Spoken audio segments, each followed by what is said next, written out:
सुस्वागतम। राजस्थान कर्मचारी चयन बोर्ड ने वन रक्षक की पहली पारी का पेपर आयोजित कर लिया है और पहली पारी का ये जो आज पेपर हुआ, यानी थोड़ी देर पहले, लगभग आधा घंटा पहले ये पेपर समाप्त हुआ और इस पेपर का सॉल्यूशन लेकर एक बार फिर से आप सभी के सामने हाजिर हूं। मेरा नाम संतोष बिश्नोई है। गुरु ज्ञान पब्लिकेशन के YouTube चैनल के माध्यम से तमाम विद्यार्थियों का कोटि कोटि स्वागत और हार्दिक अभिनंदन। आज की क्लास बहुत ही जबरदस्त और बहुत ही शानदार साबित होगी, क्योंकि कर्मचारी चयन बोर्ड ने वो सारे क्वेश्चन जो गुरु ज्ञान पब्लिकेशन के YouTube चैनल पर मैंने करवाए, लगभग वहां से क्वेश्चन उठाए हैं। हम उनकी डिस्कस करेंगे, चर्चा करेंगे। सबसे पहले आप सभी का बहुत बहुत अभिनंदन। जो भी विद्यार्थी जुड़ गए हैं, प्लीज आप अपना नाम और अपने शहर का नाम कमेंट्स बॉक्स में जरूर लिखें, ताकि आपका बड़े प्यार से नाम लिया जा सके, आपके शहर का नाम लिया जा सके। फटाफट अपना नाम और अपने शहर का नाम लिखो। चलिए मैं तब तक आपके नाम की चर्चा कर लेता हूं। कौन कौन आए हैं?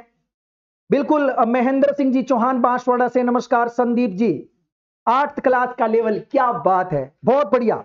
आमेर के शीला देवी के यहां से राजा राम जी बोल रहे हैं, आपका भी बहुत बहुत अभिनंदन। झुंझुनू वाले लव यादव, शुक्रिया। मान सिंह जी कांठल प्रतापगढ़ से, क्या बात है, कांठल की भूमि से आप, स्वागत है। बिल्कुल, आपका भी बहुत बहुत स्वागत है। आप भी महान सीमा ब्रंश, यानी आप बूंदी और सवाई माधोपुर के बीच में से बोल रहे हैं, आपका भी स्वागत है। बिल्कुल, लक्ष्मण नागौर से, यही उत्तर है।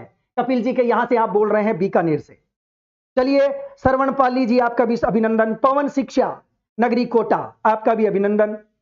चलिए शुरू करेंगे हम आज की इस बेहतरीन क्लास की शुरुआत। आज एक गजब का पेपर, एक शानदार पेपर, जिसकी आप झलक देख रहे होंगे। क्या गजब का पेपर बनाया कर्मचारी चयन बोर्ड ने, और इतनी शाबाशी देना चाहता हूं कर्मचारी चयन बोर्ड को। पहली बार कोई अच्छे क्वेश्चन बनाए हैं, मजा आ रहा है। कई सालों के बाद 2015 में शानदार क्वेश्चन बनते थे, 2015-16 में, कई सालों के बाद गजब का पेपर। और सीधा लिए चलता हूं आज के इस पेपर के यानी पहले क्वेश्चन की ओर। पहला क्वेश्चन का मतलब, यहां हम गणित के शुरू के 15 क्वेश्चन छोड़ेंगे और सीधा चर्चा करेंगे हम आज का पहला क्वेश्चन। दोस्तों, पहले क्वेश्चन की हम बात करेंगे। पहला क्वेश्चन आपके सामने स्क्रीन पर है, शानदार क्वेश्चन है। रडार का पूरा नाम बताओ। दोस्तों, रडार क्या होती हैं, रडार का पूरा नाम आपको बताना है। ये चलो मैंने किया आपके लिए जूम। दोस्तों, रडार, रडार नंबर 1 ऑप्शन है आपके सामने, रेडियो डिटेक्शन एंड रेंजिंग। दोस्तों, यही उत्तर होगा। बाकी क्योंकि इसने रेडी किया है, इसने रेंज किया है, इसने रेडी किया है, उत्तर नंबर 1 बिल्कुल सही है। दोस्तों, चाहे वायुयान हो, चाहे आपके यातायात के अन्य कोई साधन हो, अर्थात या आप जलयान की बात करें, पनडुब्बियां वगैरह, इन सब में रडार काम में लिया जाता है। क्योंकि ये क्या करता है, इनको सबको ट्रैक करता है, इनकी ऊंचाई बताता है। और एक बात और, रेडियो डिटेक्शन एंड रेंजिंग में कौन सी तरंगों का प्रयोग होता है? रेडियो तरंगों का प्रयोग होता है। दोस्तों, कौन सी तरंगों का प्रयोग होता है?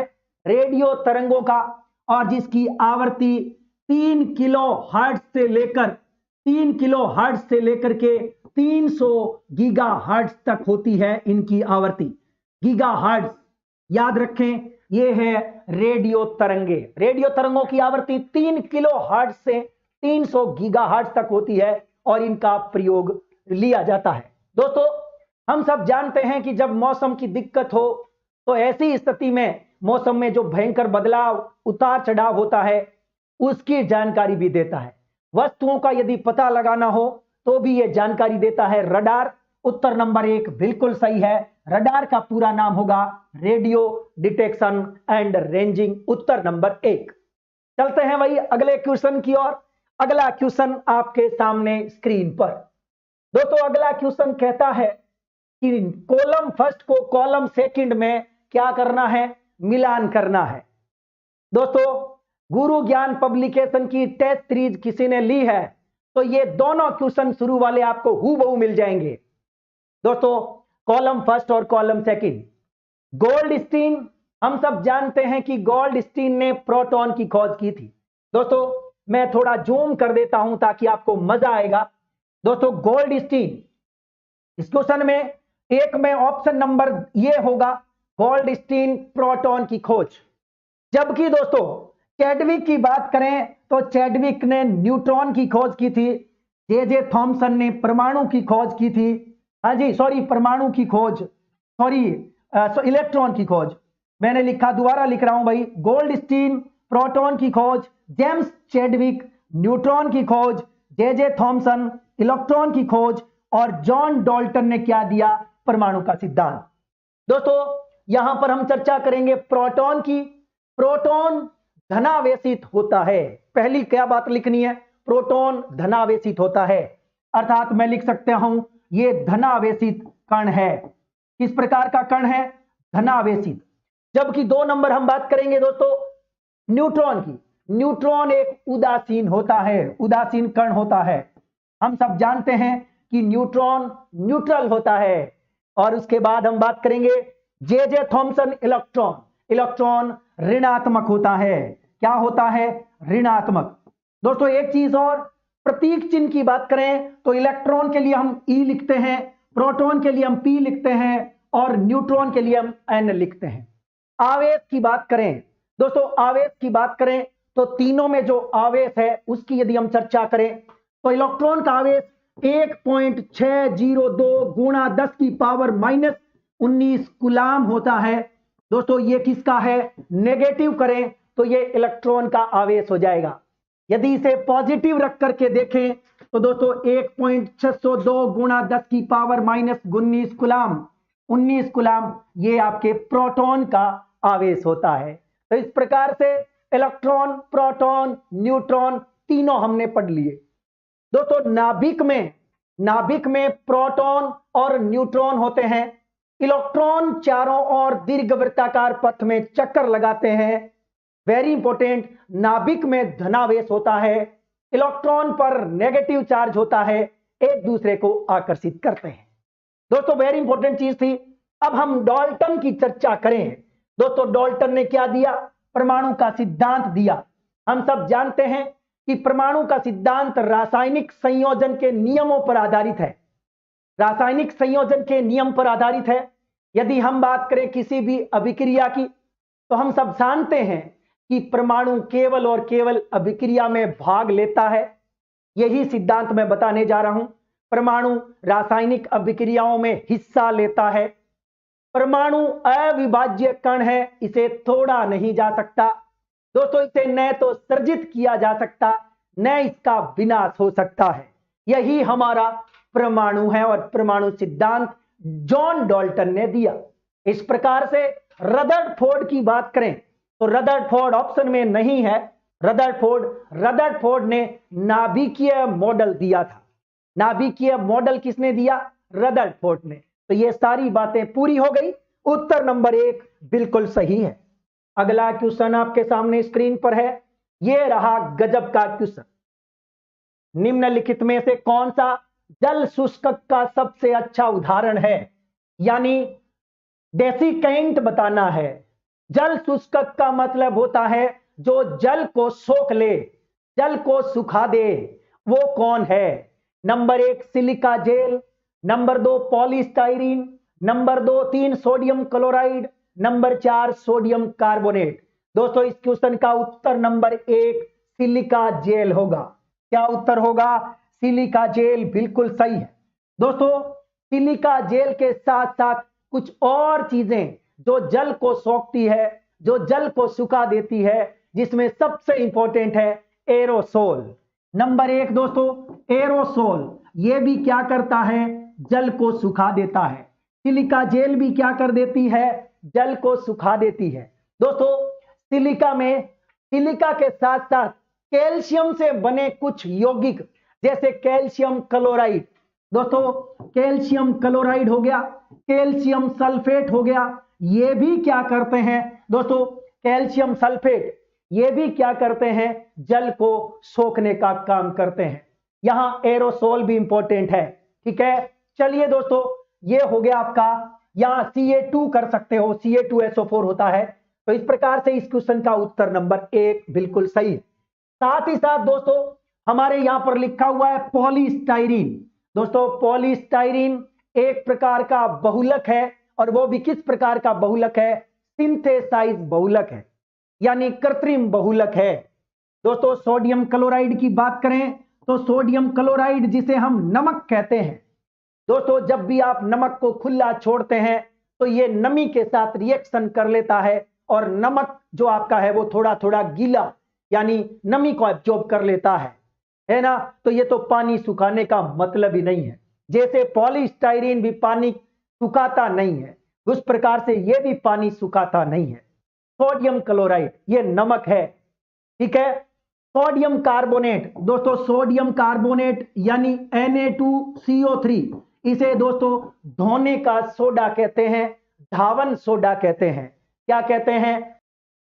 साल करना चाहते हैं। इस क्वेश्चन का जवाब होगा 70 साल, यानी कितने हैं? 49 + 1 है। जब तनाव श्रीवास्तव, दोस्तों MM श्रीवास्तव को कार्यवाहक मुख्य न्यायाधीश बनाया गया, लेकिन वर्तमान में MM श्रीवास्तव को हटा करके, उनको हटाया नहीं, वैसे तो वो न्यायाधीश है राजस्थान हाईकोर्ट के, लेकिन वर्तमान में मुख्य न्यायाधीश पंकज मित्तल बन गए हैं। लेकिन इस क्वेश्चन का उत्तर होगा उत्तर नंबर 2, न्यायमूर्ति मनिंद्र मोहन श्रीवास्तव, MM श्रीवास्तव। दोस्तों हम सब जानते हैं कि राजस्थान हाईकोर्ट की स्थापना 1949 में जोधपुर में हुई थी, और आपको यह भी पता होगा कमलकांत वर्मा राजस्थान हाईकोर्ट के चीफ जस्टिस थे, और उसके साथ साथ 11 टोटल न्यायाधीशों को शपथ दिलाई गई थी तत्कालीन राज प्रमुख जयपुर के महाराजा सवाई मानसिंह के द्वारा। यह भी आपको पता होगा। दोस्तों वर्तमान में राजस्थान हाईकोर्ट में टोटल हाईकोर्ट के जो मेंबर है वो अधिकतम कितने हो सकते हैं? दोस्तों वर्तमान में पद कितने हैं? 49 + 1 है, यानी 49 हाईकोर्ट के न्यायाधीश और एक चीफ जस्टिस हो सकता है Rajasthan high court. Very important question. इस क्वेश्चन का जवाब नंबर 2 बिल्कुल सही है। चलिए भाई, नेक्स्ट क्वेश्चन आपके सामने स्क्रीन पर है, 32वां क्वेश्चन। राजस्थान सरकार द्वारा वरिष्ठ नागरिक तीर्थ यात्रा योजना 2022, क्या है? वरिष्ठ नागरिक तीर्थ यात्रा 2022 में संशोधन के तहत वरिष्ठ नागरिक द्वारा सहायक ले जाने के लिए उम्र 65 के स्थान पर क्या पड़ी जानी चाहिए? दोस्तों 70। अब हुआ क्या कि एक बहुत ही गजब की योजना है। वैसे तो मैडम शुरू करके गई थी, वर्तमान में दोस्तों ये नाम है इसका वरिष्ठ नागरिक तीर्थ यात्रा योजना। यानी हमारे राजस्थान के वे वरिष्ठ नागरिक जिनको हमारे यहां देश भर के अंदर अच्छे अच्छे तीर्थ स्थानों का क्या कराने हैं? दर्शन कराने हैं। शानदार योजना है, और वर्तमान में इस योजना को पुनः शुरू किया गया, और इसका संशोधन जो है वो 2022 की जून में हुआ।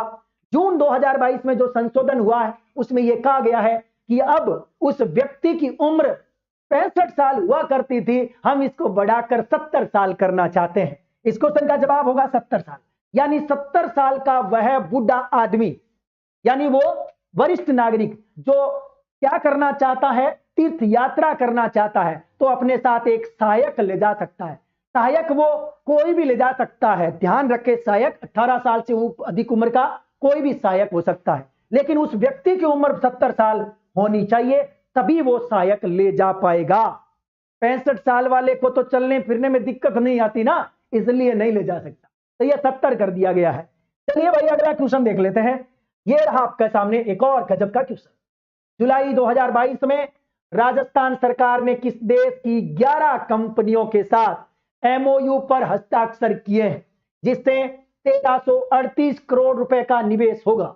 दोस्तों आपको याद होगा जुलाई 2022 इन्वेस्ट राजस्थान समिट, कौन नहीं जानता। और यहां पर एक जानकारी दूंगा, इन्वेस्ट राजस्थान समिट जयपुर में हुई। जापान की बड़ी बड़ी कंपनियां जिनके CEO यहां पर इन्वेस्ट समिट में आए थे, और राजस्थान के मुख्यमंत्री जी ने उनको बोला कि आप हमारे यहां इन्वेस्ट करो, निवेश करो। तो जापान की बड़ी बड़ी कंपनियों ने क्या कर लिया? निवेश कर लिया, और वो टोटल कंपनियां कितनी हैं? 11 कंपनियां। दोस्तों 11 कंपनियों ने क्या कर लिया? निवेश। जापान उत्तर नंबर 4 होगा, और टोटल निवेश कितना होगा? 1338 करोड़।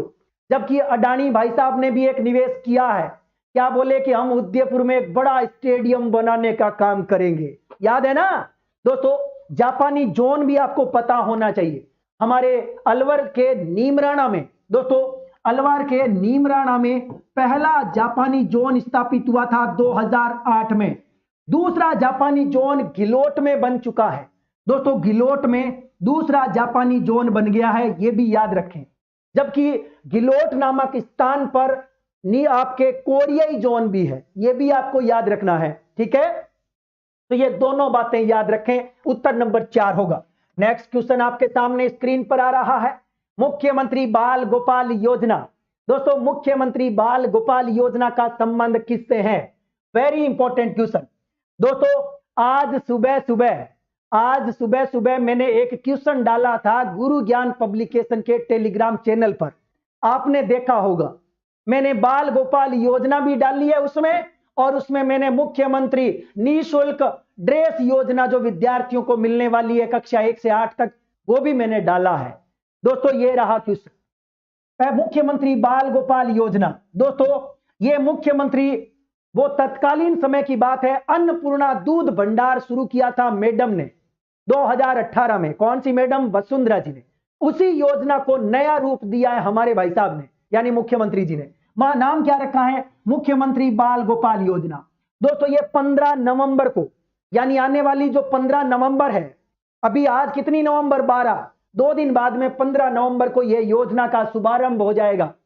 और इस योजना में कक्षा 1 से 8 तक के बच्चों को दूध पिलाया जाएगा। दोस्तों, बाल गोपाल योजना में क्या पिलाया जाएगा? दूध पिलाया जाएगा। पहली से 5वीं के बच्चों को 150 ml पिलाया जाएगा, और 6ठी से 8वीं के बच्चे को 200 ml दूध पिलाया जाएगा। दोस्तों, पहली कक्षा से 8वीं तक के बच्चों को गाय के महत्व के बारे में बताना, गाय पालकों को प्रोत्साहन देना, और बच्चों को हफ्ते में 2 बार दूध पिलाना। और हफ्ते में दूध पिलाना यानी मंगलवार और शुक्रवार के दिन दूध पिलाया जाएगा। मंगलवार और शुक्रवार के दिन दूध पिलाया जाएगा। एक तकड़ी बात, इस योजना की घोषणा बजट 2022-23 में हुई थी दोस्तों। 2022 और 2023 का जो बजट था इस बार वाला, उसमें इसकी घोषणा हुई थी। राजस्थान में 67 लाख विद्यार्थियों को दूध पिलाया जाएगा, दूध का पाउडर पिलाया जाएगा भाई। चलो भाई, ये उत्तर हो गया 3 नंबर। अगला क्वेश्चन आपके सामने स्क्रीन पर है। जून 2022 में मुख्यमंत्री अशोक गहलोत ने किन जिलों के एक राजकीय विद्यालय का नामकरण स्वतंत्रता सेनानियों के नाम पर करने के प्रस्ताव पर अनुमोदन किया है? गजब का क्वेश्चन। क्या उत्तर होगा? 35वां क्वेश्चन है। और दोस्तों, मुख्यमंत्री अशोक गहलोत की चर्चा इसलिए करूंगा क्योंकि वर्तमान में मुख्यमंत्री जी है अशोक गहलोत जी, जो कि तीसरी बार राजस्थान के मुख्यमंत्री बन चुके हैं। और कार्यकाल की बात करें तो मोहनलाल सुखाड़िया के बाद इनका ही कार्यकाल है, यह भी आपको पता होना चाहिए। सबसे ज्यादा कार्यकाल 17 साल है मोहनलाल सुखाड़िया का।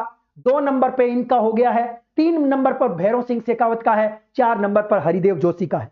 यानी मोहनलाल सुखाड़िया 4 बार मुख्यमंत्री बने, अशोक गहलोत 3 बार बन चुके हैं, और भैरव सिंह शेखावत भी 3 बार, और हरिदेव जोशी भी 3 बार।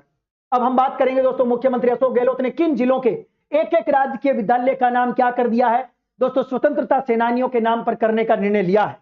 जयपुर और जोधपुर, जोधपुर और डूंगरपुर, बूंदी और टोंक, जयपुर और जैसलमेर। उत्तर नंबर 2 होगा दोस्तों, जोधपुर और डूंगरपुर होगा।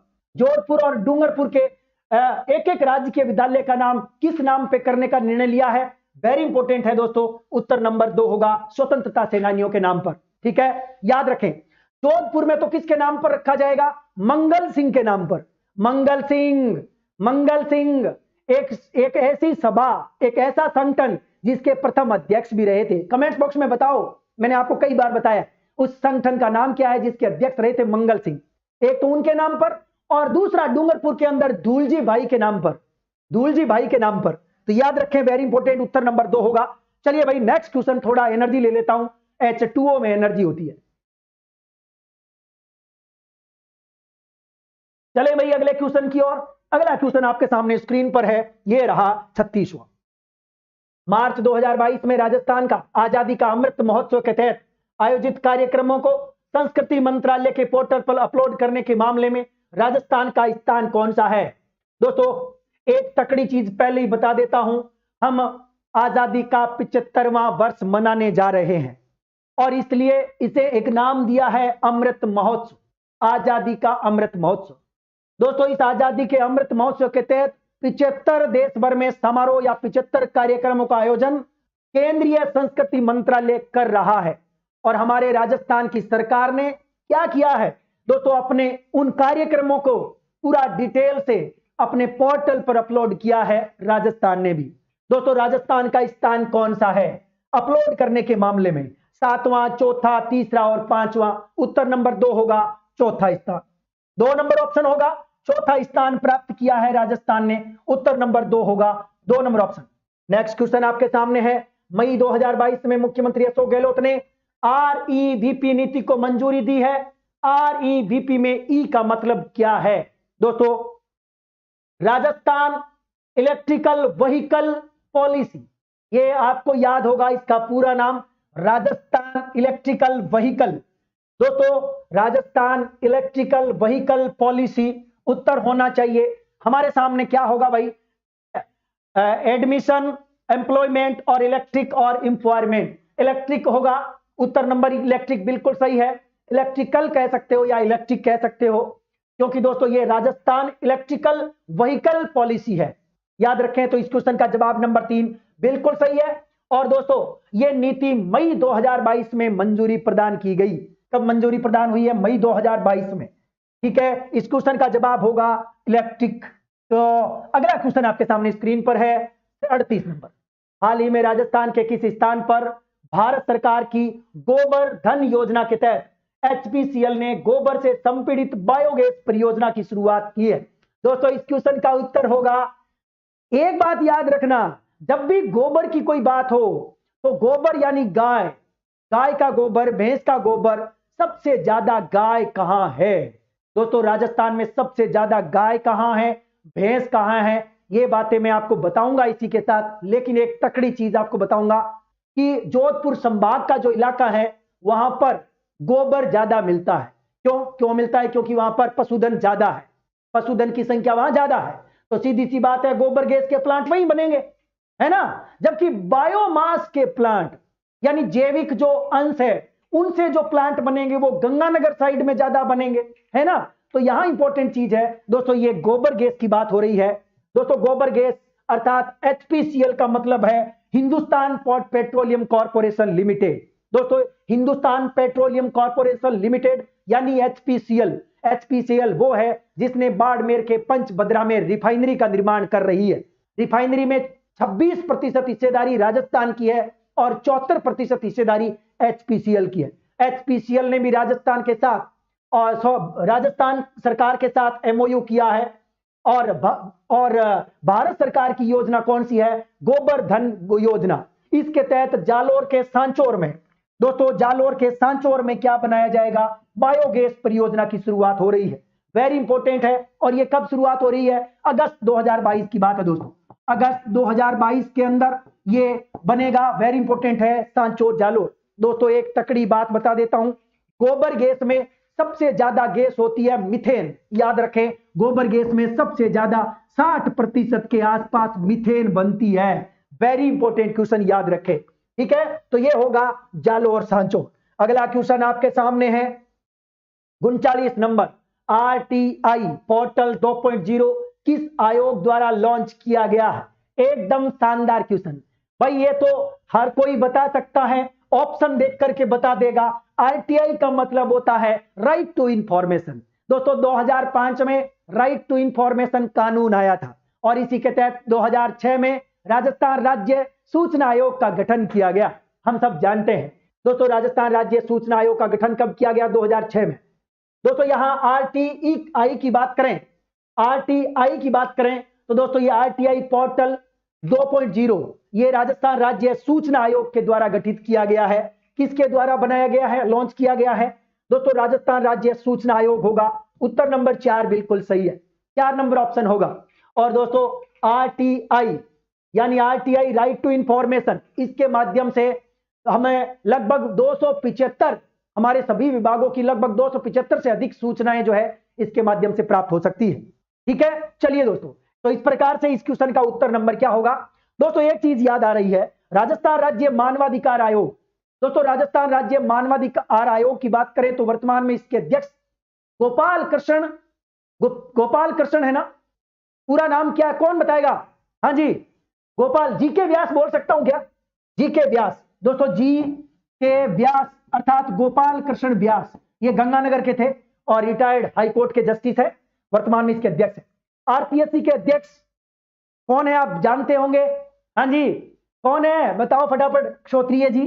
राजस्थान राज्य महिला एवं बाल विकास आयोग। दोस्तों ऐसा ये महिला आयोग जिसको हम बोलते हैं, पूरा नाम इसका महिला आयोग ही है। और जयदा है वो जो कि चूरू की हैं, जिनके बारे में पिछली परीक्षा में क्वेश्चन भी आ चुका है। चलिए इस क्वेश्चन का उत्तर नंबर 4 होगा, ये राज्य सूचना आयोग बिल्कुल सही। दोस्तों अगला क्वेश्चन आपके सामने है, ये रहा, राजस्थान सरकार ने मुख्यमंत्री आर्थिक परिवर्तन सलाहकार परिषद का कार्यकाल कब तक के लिए बढ़ा दिया है? दोस्तों ये क्वेश्चन आरपीएससी ने थोड़े दिन पहले पूछा था। आरपीएससी ने बोला था इसमें कि मुख्यमंत्री राजस्थान आर्थिक सलाहकार परिषद का कार्यकाल, 4 ऑप्शन थे। तो पहला ऑप्शन था इसका गठन कब किया गया। आरपीएससी का क्वेश्चन बता रहा हूं, थोड़े दिन पहले फर्स्ट ग्रेड में आया था। दोस्तों इसका गठन हुआ है 7 मार्च 2020 को। पहली बात तो यह चीज क्लियर कर लें दोस्तों, ये है मुख्यमंत्री राजस्थान आर्थिक परिवर्तन सलाहकार परिषद। दोस्तों इसका गठन कब किया गया? 7 मार्च 2020 को हुआ। ठीक है, तो उसमें एक ऑप्शन था कि इसका गठन जून 2020 में किया गया, तो पहला ऑप्शन उसका आरपीएससी का गलत हो गया था। यह रहा 7 मार्च 2020। इसका अध्यक्ष मायाराम, अरविंद मायाराम को बनाया गया है। रुको रुको, क्या बनाया गया है? अरविंद मायाराम को। आरपीएससी ने यह ऑप्शन दिया था 2 नंबर पे। ठीक है, आरपीएससी ने उपाध्यक्ष किसको बनाया? सॉरी अध्यक्ष नहीं, उपाध्यक्ष अरविंद मायाराम को बनाया गया है। यह ऑप्शन था उसमें जो सही था, बाकी 3 ऑप्शन गलत थे। तो यहां याद रखें, इसका अध्यक्ष तो मुख्यमंत्री को बनाया गया है, यानी मुख्यमंत्री इसके अध्यक्ष होंगे और अरविंद मायाराम इसके उपाध्यक्ष होंगे। तो वर्तमान में इसके उपाध्यक्ष किसको बनाया गया है? याद रखें, अरविंद मायाराम। दोस्तों ये आरपीएससी ने क्वेश्चन पूछा था, हूबहू क्वेश्चन आपके सामने स्क्रीन पर। अरविंद मायाराम इसके उपाध्यक्ष है, मुख्यमंत्री अशोक गहलोत इसके अध्यक्ष है। और एक ऑप्शन था, इसका कार्यकाल जून 2023 तक बढ़ा दिया गया है, वो भी गलत था। लेकिन अब आपको उत्तर क्या करना है? दिसंबर 2023 करना है। उत्तर नंबर 2 होगा। यानी आरपीएससी ने जो 4 ऑप्शन दिए उसमें से 3 ऑप्शन गलत थे, एक ही ऑप्शन सही था, अरविंद मायाराम उपाध्यक्ष है। ठीक है, वो सही था। जबकि आपके सामने मैंने 3 चीजें बता दी हैं। इस आर्थिक सलाहकार परिषद का गठन 7 मार्च 2020 को किया गया, इसके अध्यक्ष मुख्यमंत्री होते हैं और इसका उपाध्यक्ष अरविंद मायाराम है। इसका कार्यकाल बढ़ा करके दिसंबर 2023 कर दिया गया है। उत्तर नंबर 2 बिल्कुल सही है। चलिए नेक्स्ट क्वेश्चन आपके सामने स्क्रीन पर। अगला क्वेश्चन आपके सामने आ रहा है, यह रहा 41वां क्वेश्चन। चलो भाई हम थोड़ी संविधान की बातें करेंगे। संविधान का क्वेश्चन आपके सामने स्क्रीन पर। कथनों को ध्यानपूर्वक पढ़िए। महाधिवक्ता को राज्य की विधानसभा की कार्यवाही में भाग लेने का अधिकार है। दोस्तों क्या यह बात सत्य है? उसे राज्य की विधानसभा में वोट देने का अधिकार है। क्या सत्य है? दोस्तों एक चीज याद रखना, विधानसभा यानी विधान मंडल, जिसमें विधानसभा भी शामिल है और विधान परिषद भी, संसद जिसमें लोकसभा राज्यसभा, इनकी जो बैठकें होती है या इनके अंदर जो वोटिंग होती है, वोटिंग में केवल और केवल इनके सदस्य ही भाग लेते हैं। मान लीजिए कोई विधानसभा का मेंबर है तो वो विधान परिषद में भी वोट नहीं कर सकता, तो ये भाई साहब वोट कैसे करेंगे, किस हक से करेंगे? केवल ये हिस्सा ले सकते हैं विधानसभा की कार्यवाही में, जैसा महान्यायवादी लेते हैं। महान्यायवादी भी सदन की कार्यवाही में हिस्सा ले सकते हैं, वोट नहीं दे सकते। वैसा का वैसा ये करते हैं। उत्तर नंबर 1 होगा, केवल 1 सही है। दोस्तों केवल 1 सही है, उत्तर नंबर 1। और आर्टिकल 165 जो है वो इनको संवैधानिक क्या देता है? पावर देता है। उत्तर नंबर 1 बिल्कुल सही। महाधिवक्ता के बारे में एक तकड़ी बात बताता हूं, जिसको आप महान्यायवादी से जोड़ लेना। दोस्तों महान्यायवादी या महाधिवक्ता दोनों की नियुक्ति की बात करें तो महाधिवक्ता जो कि राज्य का सबसे बड़ा न्यायिक अधिकारी है, राजस्थान की बात करें तो सबसे बड़ा न्यायिक अधिकारी महाधिवक्ता, केंद्र में सबसे बड़ा न्यायिक यानी कानूनी अधिकारी महान्यायवादी। दोस्तों महान्यायवादी की नियुक्ति राष्ट्रपति करते हैं, महाधिवक्ता की नियुक्ति राज्यपाल करते हैं। हटाने की प्रक्रिया का संविधान में कोई उल्लेख नहीं है। याद रखने, महाधिवक्ता और महान्यायवादी को हटाने की प्रक्रिया का संविधान में कोई उल्लेख नहीं है। कभी भी राज्यपाल महाधिवक्ता को हटा सकता है, कभी भी राष्ट्रपति महान्यायवादी को हटा सकता है। वेरी इंपॉर्टेंट लाइन, बहुत बार आया है क्वेश्चन, तो इसका उत्तर नंबर 1 बिल्कुल सही है। नेक्स्ट क्वेश्चन आपके सामने है, निम्न में से कौन राजस्थान के प्रथम विपक्ष के नेता थे? यानी विधानसभा में विपक्ष के नेता कौन थे? क्या गजब का क्वेश्चन। जसवंत सिंह, लक्ष्मण सिंह, परशुराम मधेरा, राम नारायण चौधरी।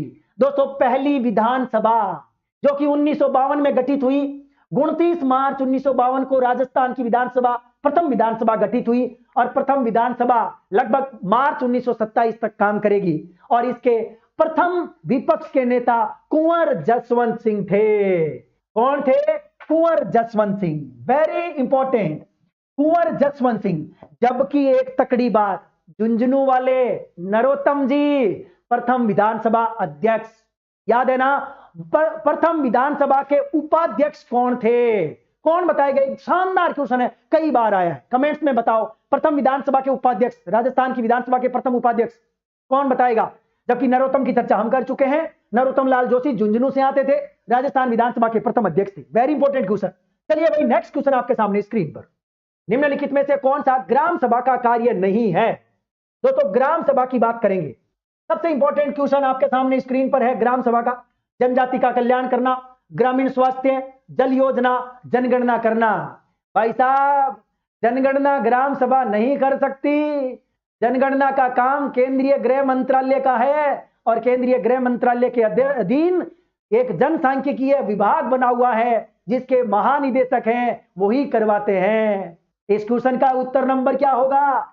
वैसे हम राजस्थान में बात करें तो सांख्यिकी जो हमारा स्टैटिस्टिक्स डिपार्टमेंट है वो ये काम करवाता है। दोस्तों, 4 ऑप्शन आपके सामने है, कौन सा ग्राम सभा का कार्य नहीं है? दोस्तों, ग्राम सभा का कार्य जनगणना करना नहीं है।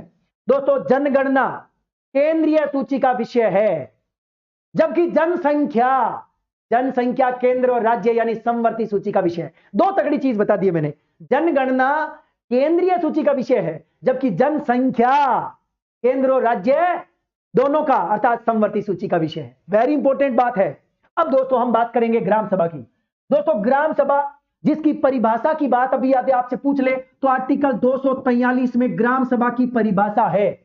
आर्टिकल 243 में ग्राम सभा की परिभाषा है। ग्राम सभा में कौन शामिल है? किसी गांव की जो मतदाता सूची है, मतदाता सूची, उस मतदाता सूची में शामिल उस गांव के सभी लोग ग्राम सभा होते हैं। ग्राम सभा वेरी इंपॉर्टेंट, ठीक है? तो और ग्राम सभा ही दोस्तों क्या करती है? ग्राम सभा ही गांव के संबंधित जो योजनाएं बनाना हो, योजनाओं का क्रियान्वयन कौन करेगा? योजनाओं का क्रियान्वयन ग्राम पंचायत करता है। 2 बड़ी गजब की बात, योजनाएं बनाता कौन है? योजनाएं बनाता कौन है? ग्राम सभा। योजनाओं का क्रियान्वयन कौन करता है? ग्राम पंचायत। और उसके बाद में लेखा अंकेक्षण काम यानी लेखे जोखे चेक कौन करता है? एक समिति चेक करती है जिसको लेखा परीक्षा समिति कहते हैं। उस समिति का चयन कौन करता है? ग्राम सभा। रट लेना। चलो भाई, इसका उत्तर नंबर 3 होगा। अगला क्वेश्चन आपके सामने है 44। राजस्थान के मुख्यमंत्री जिनका जन्म अंतर्राष्ट्रीय महिला दिवस पर हुआ, यानी राजस्थान के वे मुख्यमंत्री साहिबान जिनका जन्म अंतर्राष्ट्रीय महिला दिवस के दिन हुआ, मैडम जी, कौन सी मैडम? वसुंधरा जी। उत्तर नंबर 2 होगा। अंतर्राष्ट्रीय महिला दिवस के अवसर पर मुख्यमंत्री वसुंधरा राजे सिंधिया राजस्थान की 2 बार मुख्यमंत्री बनी। पहली बार बनी 2003 से लेकर 2008 तक, दूसरी बार बनी है 2013 से 18 तक। ये इनका कार्यकाल है वसुंधरा जी का। वसुंधरा जी का जो कार्यकाल रहा है बहुत इंपॉर्टेंट है। दोस्तों, कहते हैं कि वसुंधरा जी के समय ही राजस्थान की पहली महिला राज्यपाल प्रतिभा पाटिल बनी और इनके समय ही विधानसभा की पहली अध्यक्ष महिला बनी। कितनी गजब की बात है, वेरी इंपॉर्टेंट है। चलिए भाई, अगला क्वेश्चन आपके सामने स्क्रीन पर, राजस्थान के किस जिले में सबसे अधिक विधानसभा सीटें हैं? दोस्तों, राजस्थान के अंदर विधानसभा सीटों की हम चर्चा करेंगे, यानी राजस्थान विधानसभा में सबसे ज्यादा सीटें कहां हैं? दोस्तों, आपके सामने ये रहा, किस जिले में सबसे अधिक विधानसभा सीटें हैं? आप में से कोई यदि जयपुर का है तो मुझे फटाफट कमेंट्स बॉक्स में बताओ, जयपुर में टोटल विधानसभा की सीटें कितनी है। तब तक मैं आपको एक तकड़ी चीज बताता हूं, उत्तर नंबर 1 जयपुर होगा। दोस्तों राजस्थान विधानसभा की बात करें तो राजस्थान विधानसभा में उत्तर नंबर 1 जयपुर सही है। राजस्थान विधानसभा में टोटल सीटें 200। दोस्तों 200 में से यदि आपसे पूछा जाए कि आप बताओ कि लगभग एसटी की सीटें कितनी है और एसटी की कितनी है, तो आप में से कोई बता सकता है क्या? 34 और 25। दोस्तों 34 एससी की है, एसटी की 25 है, और जनरल बाकी बच गए सामान्य लगभग 141। क्या ये आंकड़ा सही है क्या? 5 4 9 1 10 और 3 2 5 5 5 5 4 9 9 और 1 10 और 1 बच गया, 1 1 2। लगता है काम हो गया। दोस्तों राजस्थान विधानसभा में टोटल याद रखना एसटी की सीटें 34, एसटी की सीटें 25 और जनरल की सीटें कितनी है? कई बार क्यों सुनाया? 141। एक तकड़ी बात दोस्तों, एससी की महिला सदस्य यानी एससी की महिला विधानसभा मेंबर कितनी है? रट लेना 8। कितनी? 8। और यदि एसटी की महिला पूछ ले तो 3 कर देना। कितनी कर देना? 3। एसटी की महिला विधायक 3 है, एससी की 8 है, और राजस्थान में वर्तमान में महिला विधायक 27 है। और एक तकड़ी बात और, राजस्थान में सबसे ज्यादा जोधपुर से महिला विधायक है 4। जोधपुर से महिला विधायक रट लेना, जोधपुर से महिला विधायक कितनी है? 4 है। सबसे ज्यादा महिला विधायक जोधपुर। हो गया काम। चलते हैं अगले क्वेश्चन की ओर। अगला क्वेश्चन आपके सामने स्क्रीन पर। दोस्तों अगला क्वेश्चन कहता है उदयपुर राज्य का राजस्थान में विलय कब हुआ? थोड़ी चर्चा हम संयुक्त राजस्थान की करेंगे। राजस्थान के एकीकरण बहुत इंपॉर्टेंट है, क्योंकि दोस्तों बात उदयपुर की चल रही है। उदयपुर राज्य का राजस्थान में विलय कब हुआ? 18 मार्च 1948, 18 अप्रैल 1948, 30 मार्च 1949, 30 अप्रैल 1949। उत्तर नंबर 2 18 अप्रैल 1948। दोस्तों एक तकड़ी बात आपको बताना चाहूंगा, 18 अप्रैल 1948 की बात है जब राजस्थान संघ, दोस्तों कौन सा संघ? राजस्थान संघ, जिसको हम राजस्थान यूनियन के नाम से जानते हैं, राजस्थान यूनियन के नाम से जानते हैं, जो कि 25 मार्च 1948 को बना। आगे चल करके इसमें दोस्तों विलय होता है उदयपुर का यानी मेवाड़ का। दोस्तों मेवाड़ का विलय इसमें होगा, अर्थात उदयपुर का विलय होगा। क्या नाम पड़ेगा? संयुक्त राजस्थान नाम पड़ेगा। क्या नाम पड़ेगा? संयुक्त राजस्थान। तारीख है 18 अप्रैल 1948। Very important. और इस दौरान दोस्तों एक तकड़ी बात बताता हूं, इस कार्यक्रम का यानी इस एकीकरण का, संयुक्त राजस्थान का उद्घाटन करते हैं तत्कालीन हमारे देश के प्रमुख नेता, जिसको मैं कह सकता हूं देश के बहुत प्रमुख नेता जवाहरलाल नेहरू उद्घाटन करते हैं। दोस्तों यहां पर प्रधानमंत्री किसको बनाया गया है? वेरी इंपॉर्टेंट है, क्योंकि बात 1948 की है। हीरालाल शास्त्री कौन बनेगा भाई? हाँ जी ये गड़बड़ हुई है, कौन बनेगा? हाँ जी प्रधानमंत्री, शाबाश। हाँ जी अरे माणिक्य जी, माणिक्य जी याद आ गया, गलती हुई मुझसे, क्योंकि ये बात 1948 की है। हीरालाल शास्त्री तो 1949 के बाद मुख्यमंत्री प्रधानमंत्री बनेंगे, तो यहां पर माणिक्यलाल वर्मा दोस्तों कौन बनेंगे? माणिक्यलाल वर्मा यहां के प्रधानमंत्री बने हैं। वेरी इंपॉर्टेंट, प्रधानमंत्री कौन है? माणिक्यलाल वर्मा है। और राज प्रमुख मेवाड़ महाराणा भूपाल सिंह है, और उपराज प्रमुख जो कि सीनियर उपराज प्रमुख के नाम से जाने जाएंगे कोटा के भीम सिंह उपराज प्रमुख है। वेरी इंपॉर्टेंट है। चलिए दोस्तों ये 18 अप्रैल 1948 की घटना है, ठीक है। अब यदि हम बात करें थोड़ी सी दोस्तों इसकी 30 मार्च 1949 की, दोस्तों 30 मार्च 1949 को वृहत राजस्थान बना। कौन सा बना? वृहत राजस्थान। दोस्तों वृहत राजस्थान कैसे बनेगा? संयुक्त राजस्थान में क्या मिलाना है? दोस्तों संयुक्त राजस्थान के अंदर क्या मिलाना है? 4 बड़ी रियासतें मिलानी है। 4 बड़ी रियासतें। कौन कौन सी रियासत मिलेगी? जयपुर मिलेगा, जोधपुर मिलेगा, जैसलमेर मिलेगा, बीकानेर मिलेगा। चारों मिल जाएंगे और तारीख है 30 मार्च 1949। विधिवत रूप से राजस्थान का नामकरण इसी दिन हुआ था। 30 मार्च को हम राजस्थान दिवस मनाते हैं। दोस्तों वृहत राजस्थान की स्थापना हो गई है, ठीक है। अब की बार प्रधानमंत्री बन गए मेरे वाले दोस्त हीरालाल जी। हीरालाल शास्त्री प्रधानमंत्री बनाए गए। जयपुर महाराजा मान सिंह को क्या बनाया गया? राज प्रमुख। और भूपाल सिंह मेवाड़ महाराणा को उपराज प्रमुख बनाया गया। वेरी इंपॉर्टेंट है, याद रखें। ध्यान रखना आजादी के बाद में यानी हमारा संविधान लागू हुआ है 26 जनवरी 1950 को। 26 जनवरी 1950 से पहले मुख्यमंत्री के स्थान पर प्रधानमंत्री पद हुआ करते थे, लेकिन 26 जनवरी 1950 के बाद जब संविधान लागू हो गया तो उसके बाद में प्रधानमंत्री के स्थान पर राज्यों में नाम क्या हो गए? मुख्यमंत्री। याद रखें, वेरी इंपॉर्टेंट है। इसका उत्तर नंबर 2 बिल्कुल सही। चलिए नेक्स्ट क्वेश्चन आपके सामने, चावंड महाराणा प्रताप की कितने वर्षों तक राजधानी रही? क्या गजब का क्वेश्चन पूछा है दोस्तों। चावंड की बात करेंगे और महाराणा प्रताप की कितने वर्षों तक राजधानी रही? 15, 20, 12, 16। दोस्तों इस क्वेश्चन का उत्तर होगा 12 वर्ष।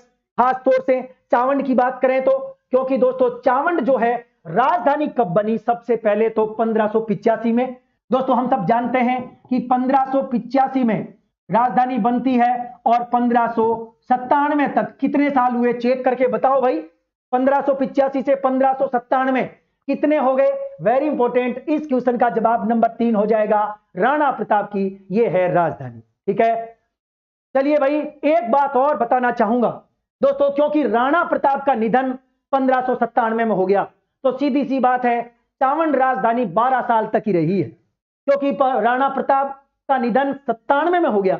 लेकिन इसके बाद में इस राजधानी पर राज करेंगे इनके पुत्र और इनके खास पुत्र, जिसको हम अमर सिंह कह सकते हैं। अमर सिंह शासन करेंगे 1615 तक। दोस्तों कब तक करेंगे? 1615 तक। अब हम 1615 तक की चर्चा करें, टोटल यहां से यहां 28 साल होते हैं। कितने साल होते हैं? 28 साल। दोस्तों राणा प्रताप ने तो 1597 तक ही राजधानी बनाई, क्योंकि बाद में उनका निधन हो गया, तो इसका उत्तर 12 होगा। लेकिन उसके बाद में अमर सिंह शासन करते हैं। कब तक करते हैं? 1615 तक, 28 साल तक राजधानी रहती है। और 1615 में आपको पता है मुगल मेवाड़ संधि होती है, और उस संधि में ये राजधानी के स्थान पर बाद में हम उदयपुर की ओर प्रस्थान करेंगे। दोस्तों इस क्वेश्चन का जवाब क्या होगा? इस क्वेश्चन का जवाब होगा 12। बिल्कुल सही है। थोड़ी और एनर्जी ले लेता हूं क्योंकि अभी और बढ़ाना है। चलिए भैया अगला क्वेश्चन आपके सामने स्क्रीन पर आ रहा है, निमाड़ी। दोस्तों मैंने आपको कल परसों जब मैं बोली वाला टॉपिक पढ़ा रहा था तो मैंने आपको एक बात कही थी, छोरो निमाड़ी देख लेना, छोरो वागड़ी देख लेना, छोरो थोड़ी मारवाड़ी और मालवी की उपबोली जिसको रांगड़ी कहते हैं उसको भी देख लेना, क्वेश्चन आएगा। ये रही आपके सामने निमाड़ी। दोस्तों निमाड़ी बोली की चर्चा करें तो शेखावाटी की नहीं है, मेवाड़ी की नहीं है, वागड़ी की नहीं है, उत्तर नंबर 4 मालवी होगा। दोस्तों मालवी, एक बात आप याद रखें, खास तौर से जो चर्चा में है वो मैं बताना चाहूंगा। दोस्तों मालवी दोस्तों खास तौर से मालव प्रदेश में बोली जाती थी, मालवा प्रदेश में। ठीक है, हमारे यहाँ कोटा बूंदी झालावाड़ वाले इलाके में भी ये बोली जाती है।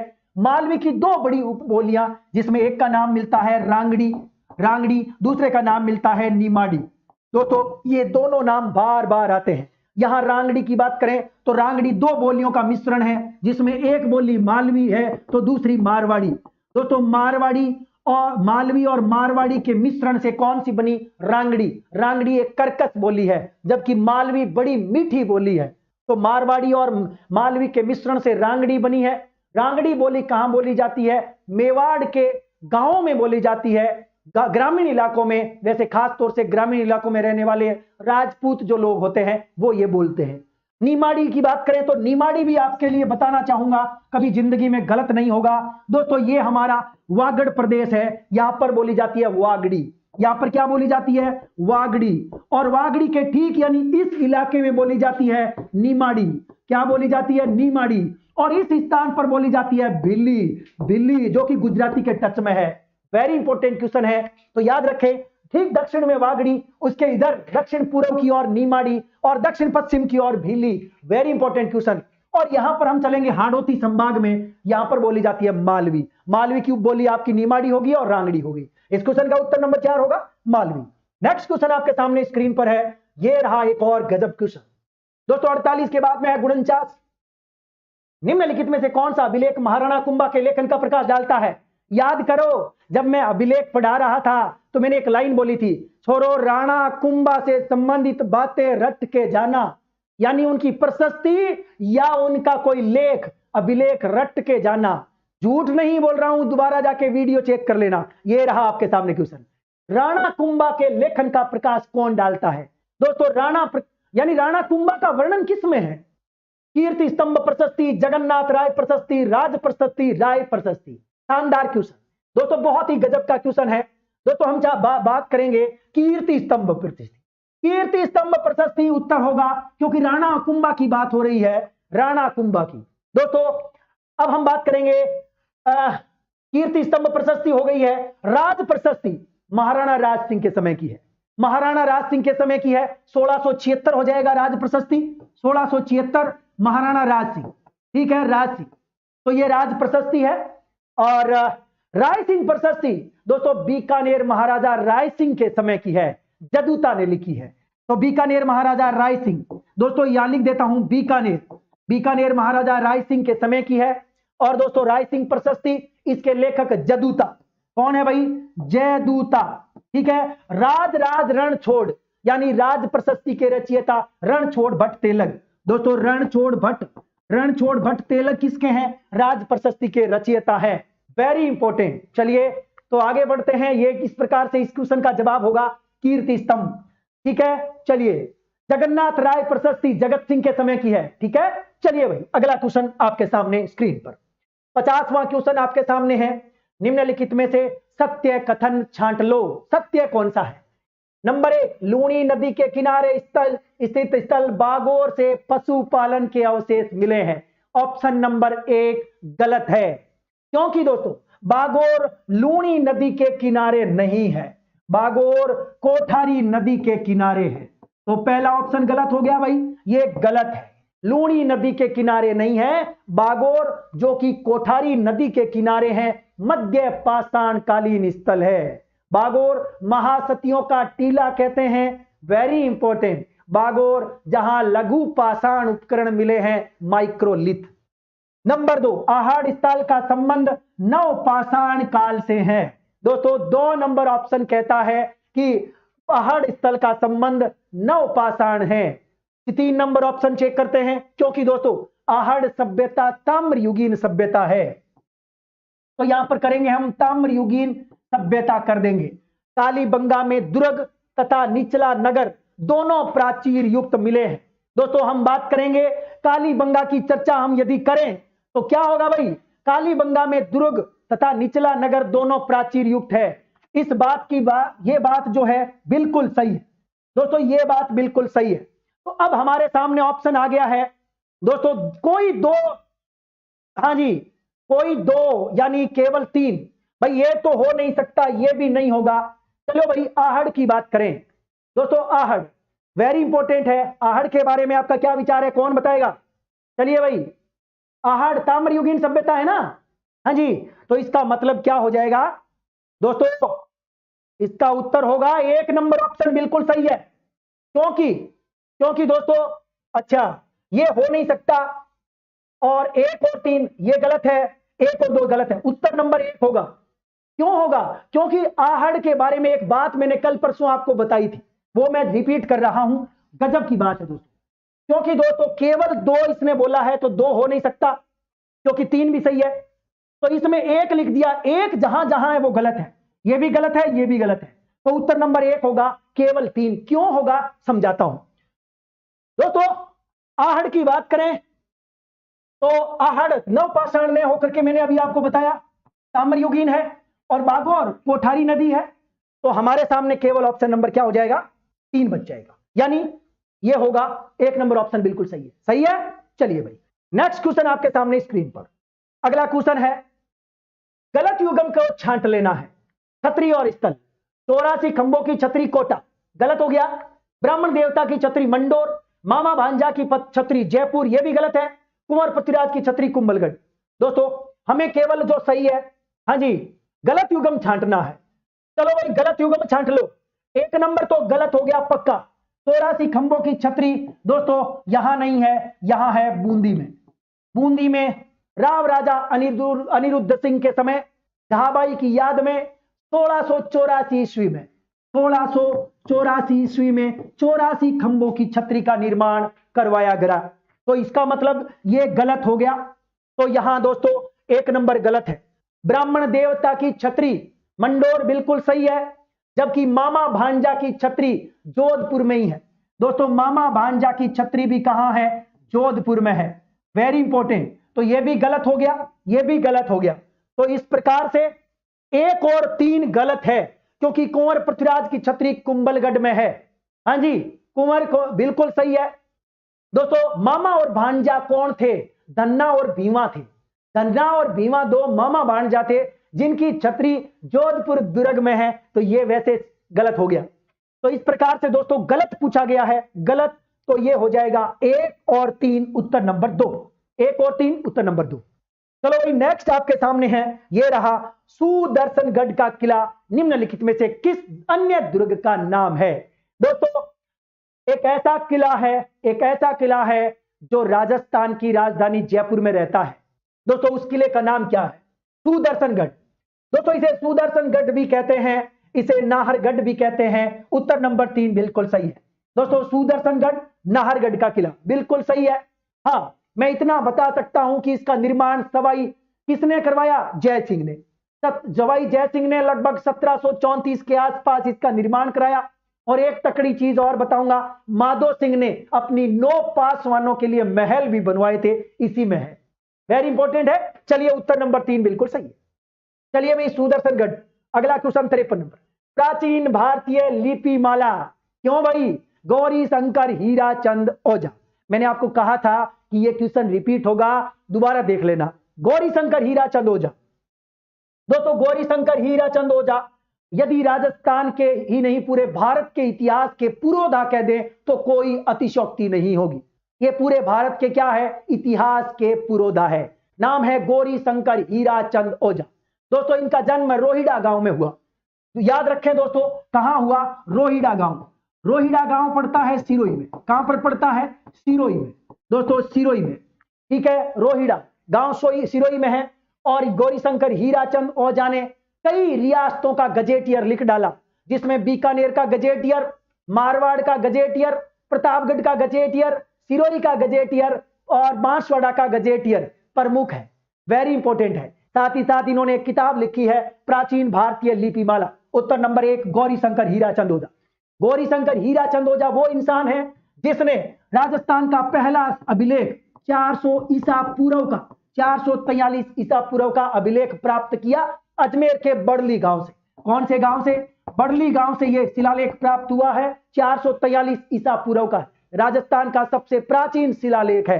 बिलोत माता मंदिर के यहां से प्राप्त किया है अजमेर में, और बड़ली गांव अजमेर में ही है। दोस्तों इसकी भाषा यदि पूछी जाए तो आप संस्कृत करेंगे। भाषा इसकी संस्कृत है, लिपि इसकी ब्राह्मी है।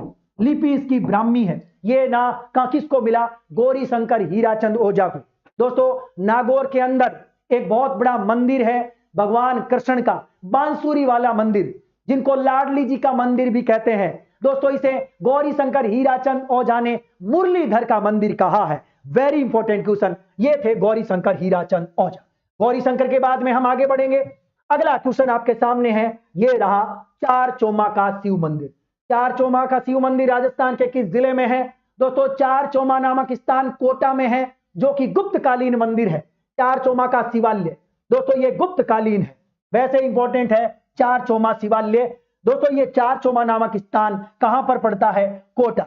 वेरी इंपॉर्टेंट है। तो दोस्तों इस क्वेश्चन का उत्तर क्या हो जाएगा? इस क्वेश्चन का जवाब हो जाएगा कोटा, चार चौमा का शिवालय। ठीक है, चलिए भाई आगे बढ़ते हैं। विभीषण जी का मंदिर भी कोथून कोटा में है, आपको पता होगा। चलिए भाई ये हो गया आपका 54 नंबर क्वेश्चन। अगला क्वेश्चन आपके सामने है दोस्तों, एक तरफ युद्ध लिखे हुए हैं, हमें युद्धों को क्रम में सेट करना है। चलो आओ चलते हैं, तराइन की बातें करेंगे। दोस्तों पृथ्वीराज विजय, पृथ्वीराज विजय जो कि एक बहुत बड़ा महाकाव्य है, जिसको लिखने का श्रेय जाता है जयानक को। जयानक कहते हैं कि यहां तराइन के युद्ध दो हुए हैं, एक 1191 में, एक 1192 में। तो हमारे यहां तराइन का युद्ध हो जाएगा 1191 में। दोस्तों ये दोनों युद्ध की बात करें तो पृथ्वीराज और मोहम्मद गौरी के बीच में होता है। पहला युद्ध कौन जीत जाता है? पृथ्वीराज चौहान तृतीय जीत जाते हैं, राय पिथौरा जीत जाते हैं। दोस्तों इस बात का स्पष्ट उल्लेख है पृथ्वीराज विजय में। लेकिन याद रखना पृथ्वीराज विजय जो कि जयानक ने लिखा है, उसमें तराइन के दूसरे युद्ध का वर्णन नहीं है। इसका मतलब केवल और केवल शौर्य का वर्णन है प्रथम युद्ध के बारे में। तो ये 1191 बिल्कुल सही है। हल्दी घाटी का युद्ध कौन नहीं जानता? 1576 का युद्ध है। दोस्तों राजस्थान के लिहाज से यदि ये हल्दी घाटी का राजसमंद का ये युद्ध यदि आप नहीं सुना इसके बारे में, तो आज तक आपने गलती की है। दोस्तों ये 1576 का युद्ध है। इसे कर्नल टॉड ने क्या कहा है? मेवाड़ की थर्मोपल्ली कहा है। जबकि दोस्तों अबुल फजल ने क्या कहा है और बदायूनी ने क्या कहा है? बदायूनी, दोस्तों बदायूनी ने इसको क्या कहा है? अबुल फजल ने इसे खमनोर का युद्ध कहा है। खमनोर का युद्ध किसने कहा है? अबुल ने। बदायूनी ने इसे गोगुंदा का युद्ध कहा है। गोगुंदा का युद्ध किसने कहा है? बदायूनी ने। बदायूनी उत्तर प्रदेश में स्थान है। बदायूनी जो है वो खुद उत्तर प्रदेश का ही था। वेरी इंपॉर्टेंट है। इस क्वेश्चन का उत्तर क्या? दिवेर का युद्ध। दोस्तों दिवेर का युद्ध मेवाड़ की मैराथन के नाम से जाना जाता है। यह 1582 में हुआ। दोस्तों 1582 में मेवाड़ के महाराणा प्रताप और अकबर के बीच में यह युद्ध होता है। वेरी इंपॉर्टेंट है 1582। इसे मेवाड़ का मैराथन कहते हैं। आगे बच गया दोस्तों गिरिशमेल का युद्ध। 5 जनवरी 1544 की घटना है। 1544 में मालदेव और शेरशाह सूरी के बीच में होता है और शेरशाह सूरी कहते हैं मुट्ठी भर बाजरे की खातिर हिंदुस्तान की बादशाह खो देता। यही क्वेश्चन है। तो इस प्रकार से क्या उत्तर होना चाहिए? चलो भाई क्रम पूछा गया, कालक्रम। तो सबसे पहले आएगा तराइन का युद्ध, उसके बाद में आएगा भाई 1544 वाला गिरिशमेल, उसके बाद में 2 नंबर पे आएगा भाई हल्दी घाटी और उसके बाद में 1582 आएगा। उत्तर नंबर 2 बिल्कुल सही है। उत्तर नंबर 2 होगा भाई। नेक्स्ट क्वेश्चन आपके सामने है डोंगजी और जवार जी। डोंगजी और जवार जी किस जिले के हैं? दोस्तों शानदार क्वेश्चन है। डोंगजी और जवार जी, सबसे इंपॉर्टेंट चीज है सिक्कर।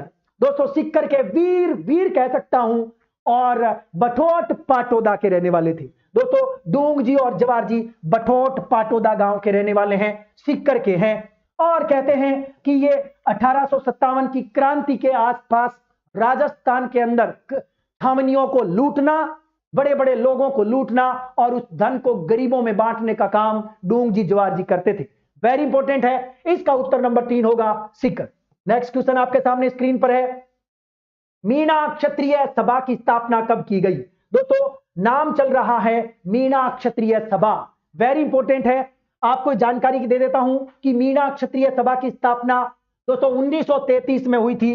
कहां पर हुई थी? 1933 में। और मीणा सभा का एक विशाल सम्मेलन जो है वो खेतड़ी में हुआ 1933 में। खेतड़ी जिसको हम महासभा कह सकते हैं, वहीं पर इसकी स्थापना हुई। दोस्तों उत्तर नंबर 2 खेतड़ी। खेतड़ी में मीणा महासभा का विशाल सम्मेलन, हाँ, जैन मुनि मगन सागर की अध्यक्षता में। यह भी आपको याद रखना चाहिए। Very important question. अगला क्वेश्चन आपके सामने स्क्रीन पर। राव बीका ने किस वर्ष बीकानेर नगर की स्थापना की? दोस्तों बीकानेर नगर की स्थापना बहुत इंपॉर्टेंट है आखा तीज के दिन, अक्षय तृतीया। हाँ जी, अक्षय तृतीया, बैसाख शुक्ल तृतीया। क्या सही हूं? कमेंट्स बॉक्स में बताओ। तब तक बात कर लेता हूं राव बीका की। अरे राव बीका जी, आपने तो धमाका मचा दिया। बीकानेर नगर की स्थापना 1488 में कर दी। दोस्तों 1488 में आखा तीज के दिन बीकानेर नगर की स्थापना हुई है। राव बीका ने इसकी स्थापना की है। वेरी इंपॉर्टेंट, राती घाटी नामक स्थान पर। दोस्तों राती घाटी नामक स्थान वर्तमान में लक्ष्मी नारायण मंदिर के निकट है। कभी मौका मिले तो आप जरूर जाकर के देखना। वर्तमान में जो जूनागढ़ का किला बना हुआ है ये तो बहुत इधर है। दोस्तों जूनागढ़ का किला जो है वो वर्तमान में जो बना हुआ है, इसका मूल जो निर्माण है वो राय सिंह ने करवाया था, राय सिंह बीकानेरी ने। और उसी के सूरजपोल दरवाजे पर राय प्रशस्ति उत्कीर्ण है, जदुदा के द्वारा लिखी गई है। दोस्तों राय सिंह, आप राय सिंह के बारे में जानते होंगे। हाँ जी, राय सिंह के बारे में एक मुंशी देवी प्रसाद तकड़ी बात लिखते हैं। कौन बताएगा? तब तक मैं आपको अगली जानकारी दे देता हूं। उत्तर नंबर 2 बिल्कुल सही है। नेक्स्ट क्वेश्चन है बेणेश्वर का मेला कब भरता है? दोस्तों बेणेश्वर का मेला श्रावण पूर्णिमा को, बैसाख पूर्णिमा को, कार्तिक पूर्णिमा, माघ पूर्णिमा। दोस्तों इस क्वेश्चन का उत्तर क्या होगा? माघ पूर्णिमा। बेणेश्वर धाम दोस्तों सोम माही जाखम नदियों के संगम पर विशाल मेला भरता है। इसे आदिवासियों का कुंभ कहते हैं। दोस्तों ये माघ की पूर्णिमा को आयोजित होता है। यहां पर जनजातीय जो लोग हैं, आदिवासी लोग इकट्ठे होते हैं। दोस्तों ये है माघ पूर्णिमा। जबकि दोस्तों सीताबाड़ी का मेला जो कि 12 में भरता है, वो कौन सी अमावस्या को भरता है? जेठ की अमावस्या को भरता है, जिसे हम बड़ पूजनी अमावस्या कहते हैं। वो सीताबाड़ी का मेला है 12 में, जेठ की अमावस्या। जबकि यह है माघ पूर्णिमा। जबकि हम बात करें झालरा पाटन का मेला, दोस्तों झालरा पाटन का जो मेला भरता है चंद्रभागा मेला, पशु मेला, वो भी कार्तिक पूर्णिमा को भरता है। कब भरता है? कार्तिक पूर्णिमा को। जबकि कार्तिक पूर्णिमा को ही पुष्कर का मेला भरता है। कार्तिक पूर्णिमा को ही कौन भरता है? दोस्तों याद रखें, कार्तिक पूर्णिमा को ही कोलायत का मेला बढ़ता है और कार्तिक पूर्णिमा के दिन गुरु नानक जी का जन्म हुआ पाकिस्तान के तलवंडी में, अर्थात उनका जन्म भी हम कार्तिक पूर्णिमा के नाम से मनाते हैं। अगला क्वेश्चन आपके सामने स्क्रीन पर। दोस्तों नेक्स्ट क्वेश्चन आपके सामने है, तारा शर्मा निम्न में से किस नृत्य की बेहतरीन अदाकारा है? दोस्तों तारा शर्मा की हम चर्चा करेंगे। भवाई की तेरे ताली कच्ची घोड़ी गेर। दोस्तों इस क्वेश्चन का उत्तर नंबर 1 होगा भवाई नृत्य। क्या होगा? भवाई नृत्य बिल्कुल सही है। दोस्तों भवाई नृत्य की बात करें तो भवाई नृत्य के प्रवर्तक बागाजी जाट है। दोस्तों बागाजी जाट, और जो केकड़ी के रहने वाले थे बागाजी जाट लिख सकता हूं। दोस्तों इस नृत्य के बेहतरीन कलाकार या जनक कह सकता हूं। मेवाड़ क्षेत्र आप कह दें तो कोई दिक्कत नहीं होगा, वैसे ये मेवाड़ क्षेत्र का प्रचलित है। दोस्तों भवाई नृत्य की बात करें तो इसमें कुछ कलाकारों की बात करें तो अस्मिता काला आप जरूर याद रखें। दोस्तों अस्मिता काला और रूप सिंह दोस्तों इसके बेहतरीन कलाकार हैं। और तीसरी सबसे बड़ी कलाकार तारा शर्मा आपके सामने है। दोस्तों रूप सिंह शेखावत है, अस्मिता काला है, तारा शर्मा है, बागाजी है, ये सारे के सारे इसके बेहतरीन कलाकार है भवाई नृत्य। दोस्तों भवाई नृत्य में क्या होता है? लयबद्ध होता है, अद्भुत कलाकारी इसमें देखने को मिलती है, मटके पर मटका रख करके। उसके बाद में बहुत ही शानदार नृत्य, जैसे कांच के टुकड़ों पर नृत्य करना हो, थाली या गिलास के किनारों पर नृत्य करना हो, नंगी तलवार पर नाचना हो, इस प्रकार के जो नृत्य होता है वो भवाई नृत्य है। वेरी इंपॉर्टेंट है उत्तर नंबर 1 भवाई।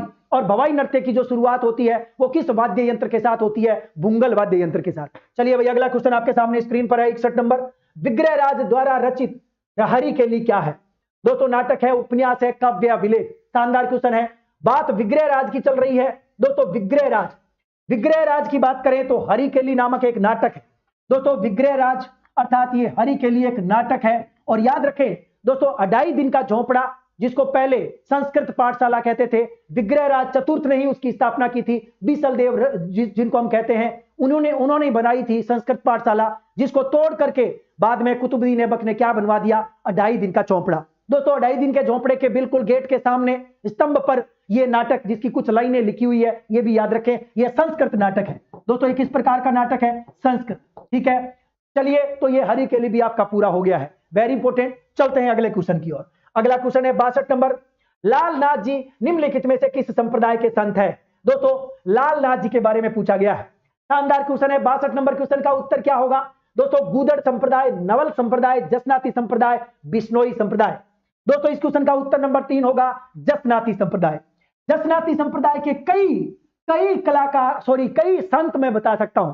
जसनाथ जी, दोस्तों जसनाथ जी का जन्म कतरियासर, वैसे जसनाथ जी का जन्म कतरियासर में नहीं हुआ है। जसनाथ जी का जन्म हुआ है डाबला गांव, डाबला तालाब में, जो कि बीकानेर जिले के धीरेरा के निकट पड़ता है। डाबला तालाब, वहां पर इनका जन्म हुआ, अर्थात अवतार हुआ ऐसा कहते हैं। बाद में कहते हैं कि इन्होंने जीवित समाधि ली थी वो कतरियासर गांव में। और दोस्तों गोरख मालिया नामक स्थान पर इन्होंने तपस्या करी थी 12 वर्ष तक। वेरी इंपॉर्टेंट है, बहुत इंपॉर्टेंट है। मात्र 24 साल की उम्र में ये क्या कर गए थे? जीवित समाधि ले ली थी। नाम है इनका जसनाथ जी। दोस्तों जसनाथ जी की बात करें तो जसनाथ जी के अनेक संत मिलते हैं, जिसमें लालनाथ जी है, लालदास जी है, दोनों आ चुके हैं, चोखनाथ जी है। तो याद रखें लालनाथ जी, लिख देता हूं दोस्तों, लालनाथ जी, लालदास जी, चोखनाथ जी। दोस्तों चोखनाथ जी, ये इनके कौन है? वेरी इंपॉर्टेंट दोस्तों, ये सारे के सारे इनके संत है। तो ये जसनाती संप्रदाय है। और जसनाती संप्रदाय के जो मेला भरता है, उस मेले में रात्रि जागरण के दौरान जसनाती सिद्ध क्या करते हैं?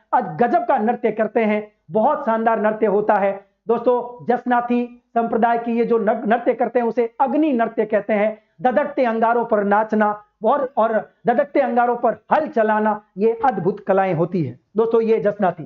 गूदड़ संप्रदाय की बात करें दोस्तों, गूदड़ संप्रदाय भी बहुत गजब का है। इस संप्रदाय में संत जो लोग होते हैं वो गूदड़ी से पहने कपड़े पहनते हैं। दोस्तों गूदड़ संप्रदाय में आप याद रखें दांतड़ा नामक स्थान पड़ता है। दोस्तों दांतड़ा भीलवाड़ा, जहां पर यह प्रमुख पीठ है गूदड़ संप्रदाय की, याद रखें दांतड़ा भीलवाड़ा में। ठीक है। नवल संप्रदाय, दोस्तों नवल संप्रदाय के बारे में कौन बताएगा?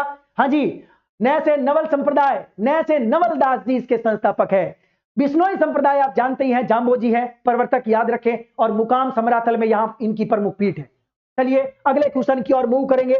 अगला क्वेश्चन है बिल्लाडा का संबंध किस लोक देवी से है? बिल्लाडा, सकराय माता, करणी माता, आई माता, जीण माता।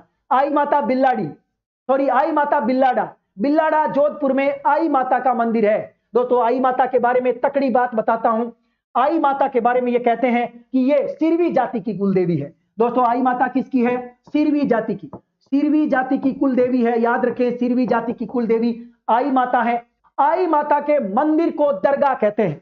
दोस्तों आई माता के मंदिर को क्या कहते हैं? मंदिर को क्या कहते हैं? दरगाह। दरगाह। और जो पूजा स्थल है मंदिर के अंदर उसे बडेर कहते हैं। दोस्तों थान या पूजा स्थल, थान या पूजा स्थल को क्या कहते हैं? बडेर कहते हैं। यह क्वेश्चन कई बार आया है। दोस्तों याद रखें, आई माता के मंदिर को दरगाह कहते हैं और थान या पूजा स्थल को बडेर कहते हैं। सिरवी जाति की कुल देवी है और बिल्लाडा जोधपुर में इनका मेला भरता है। Very important question. चलिए दोस्तों, बाकी आपको पता ही है सकराय माता का मेला कहां भरता है ना? उदयपुरवाटी। करणी माता का मेला बीकानेर में भरता है। करणी माता का नवरात्रा, दोनों नवरात्रों में मेला भरता है।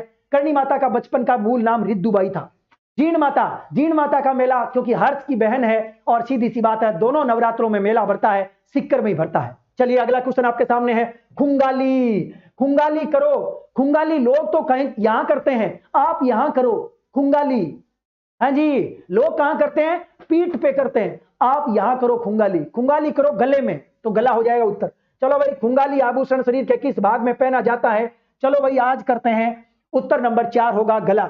दोस्तों गला, खुंगाली, चंपा कली, तुलसी, आड़, ठूस, तेवटिया, है ना, होत, आड़, तुलसी, ये सारे के सारे गले के आभूषण है।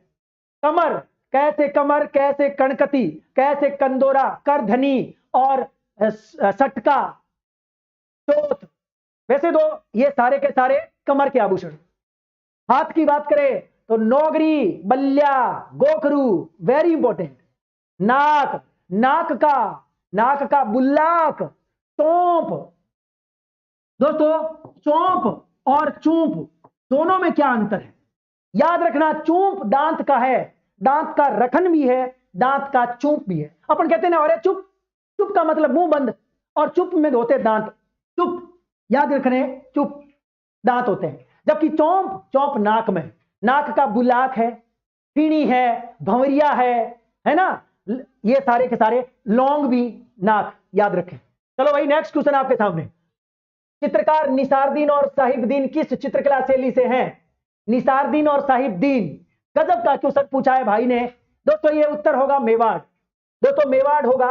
बात करें यदि निसारदीन की, निसारदीन दोस्तों चावंड चित्रकला शैली के हैं। निसारदीन किसके हैं? चावंड चित्रकला शैली के। दोस्तों मेवाड़ जो चित्रकला शैली है, मेवाड़ चित्रकला शैली की उप शैलियों की बात करें तो चावंड इंपॉर्टेंट है, देवगढ़ इंपॉर्टेंट है, देवगढ़ इंपॉर्टेंट है, ये दोनों बड़ी इंपॉर्टेंट है। दोस्तों निसारदीन जो कि जिसने क्या किया है, याद रखें, निसारदीन अमर सिंह के समय, दोस्तों निसारदीन ने अमर सिंह के समय रागमाला का शानदार सेट का चित्रण किया है। राग याद रखें, रागमाला निसारदीन ने, जो कि कहां के हैं? चावंड चित्रकला शैली के, चावंड के। जबकि साहिबदीन ने जगत सिंह के समय, क्या गजब गजब के, भागवत पुराण पर तो इतना शानदार चित्रण है निसाहिबदीन का, देखते ही रह जाओगे। तो ये साहिबदीन जगत सिंह के समय है।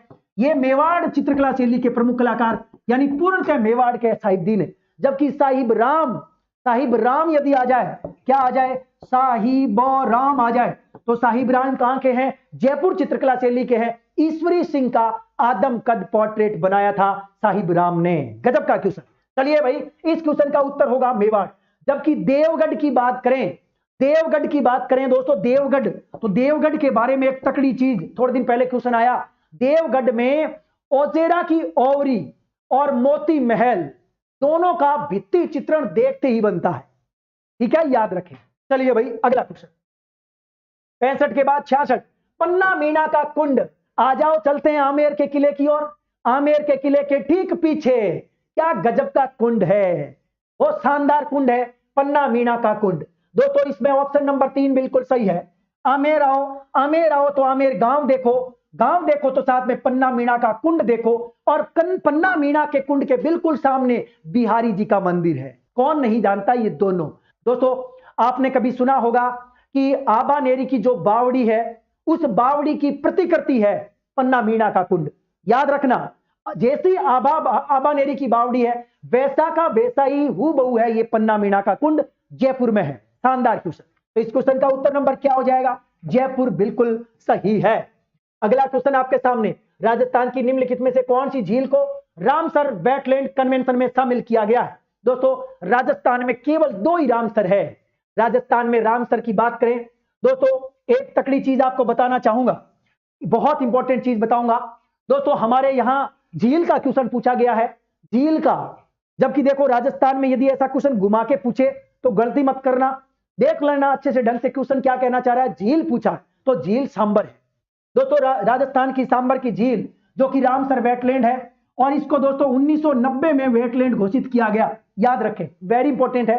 रामसर साइट में शामिल है। आप इसे नम भूमि कह सकते हो, आप इसे आर्द्र भूमि कह सकते हो, आप इसे रामसर साइट कह सकते हो, आप इसे वेटलैंड कह सकते हो। ये अनेक नाम है दोस्तों, ये नाम है सांबर 1990। जबकि 1981 में दोस्तों याद करें, 1981 में एक अभ्यारण्य, वैसे तो राष्ट्रीय उद्यान है वो वर्तमान में, उसको भी रामसर सूची में शामिल किया जा चुका है, केवलादेव घना पक्षी अभ्यारण्य 1981। तो याद रखें दोस्तों, ये 2 ही ऐसी स्थल है राजस्थान के जो रामसर साइट में है, और वर्तमान में भारत में टोटल रामसर साइट 75 हो गई है। दोस्तों हम आजादी का अमृत महोत्सव मना रहे हैं, आजादी का 75वां साल मना रहे हैं, इसलिए हमारे देश में वर्तमान में कितनी आर्द्र भूमि हो चुकी है? 75। याद रखें, 75 आर्द्र भूमि की बात करें तो तमिलनाडु, दोस्तों तमिलनाडु में सबसे ज्यादा 14 आर्द्र भूमि है, और उसके बाद में उत्तर प्रदेश में आर्द्र भूमि की संख्या 10 है। वर्तमान में ये कंडीशन याद रखें, वेरी इंपॉर्टेंट है।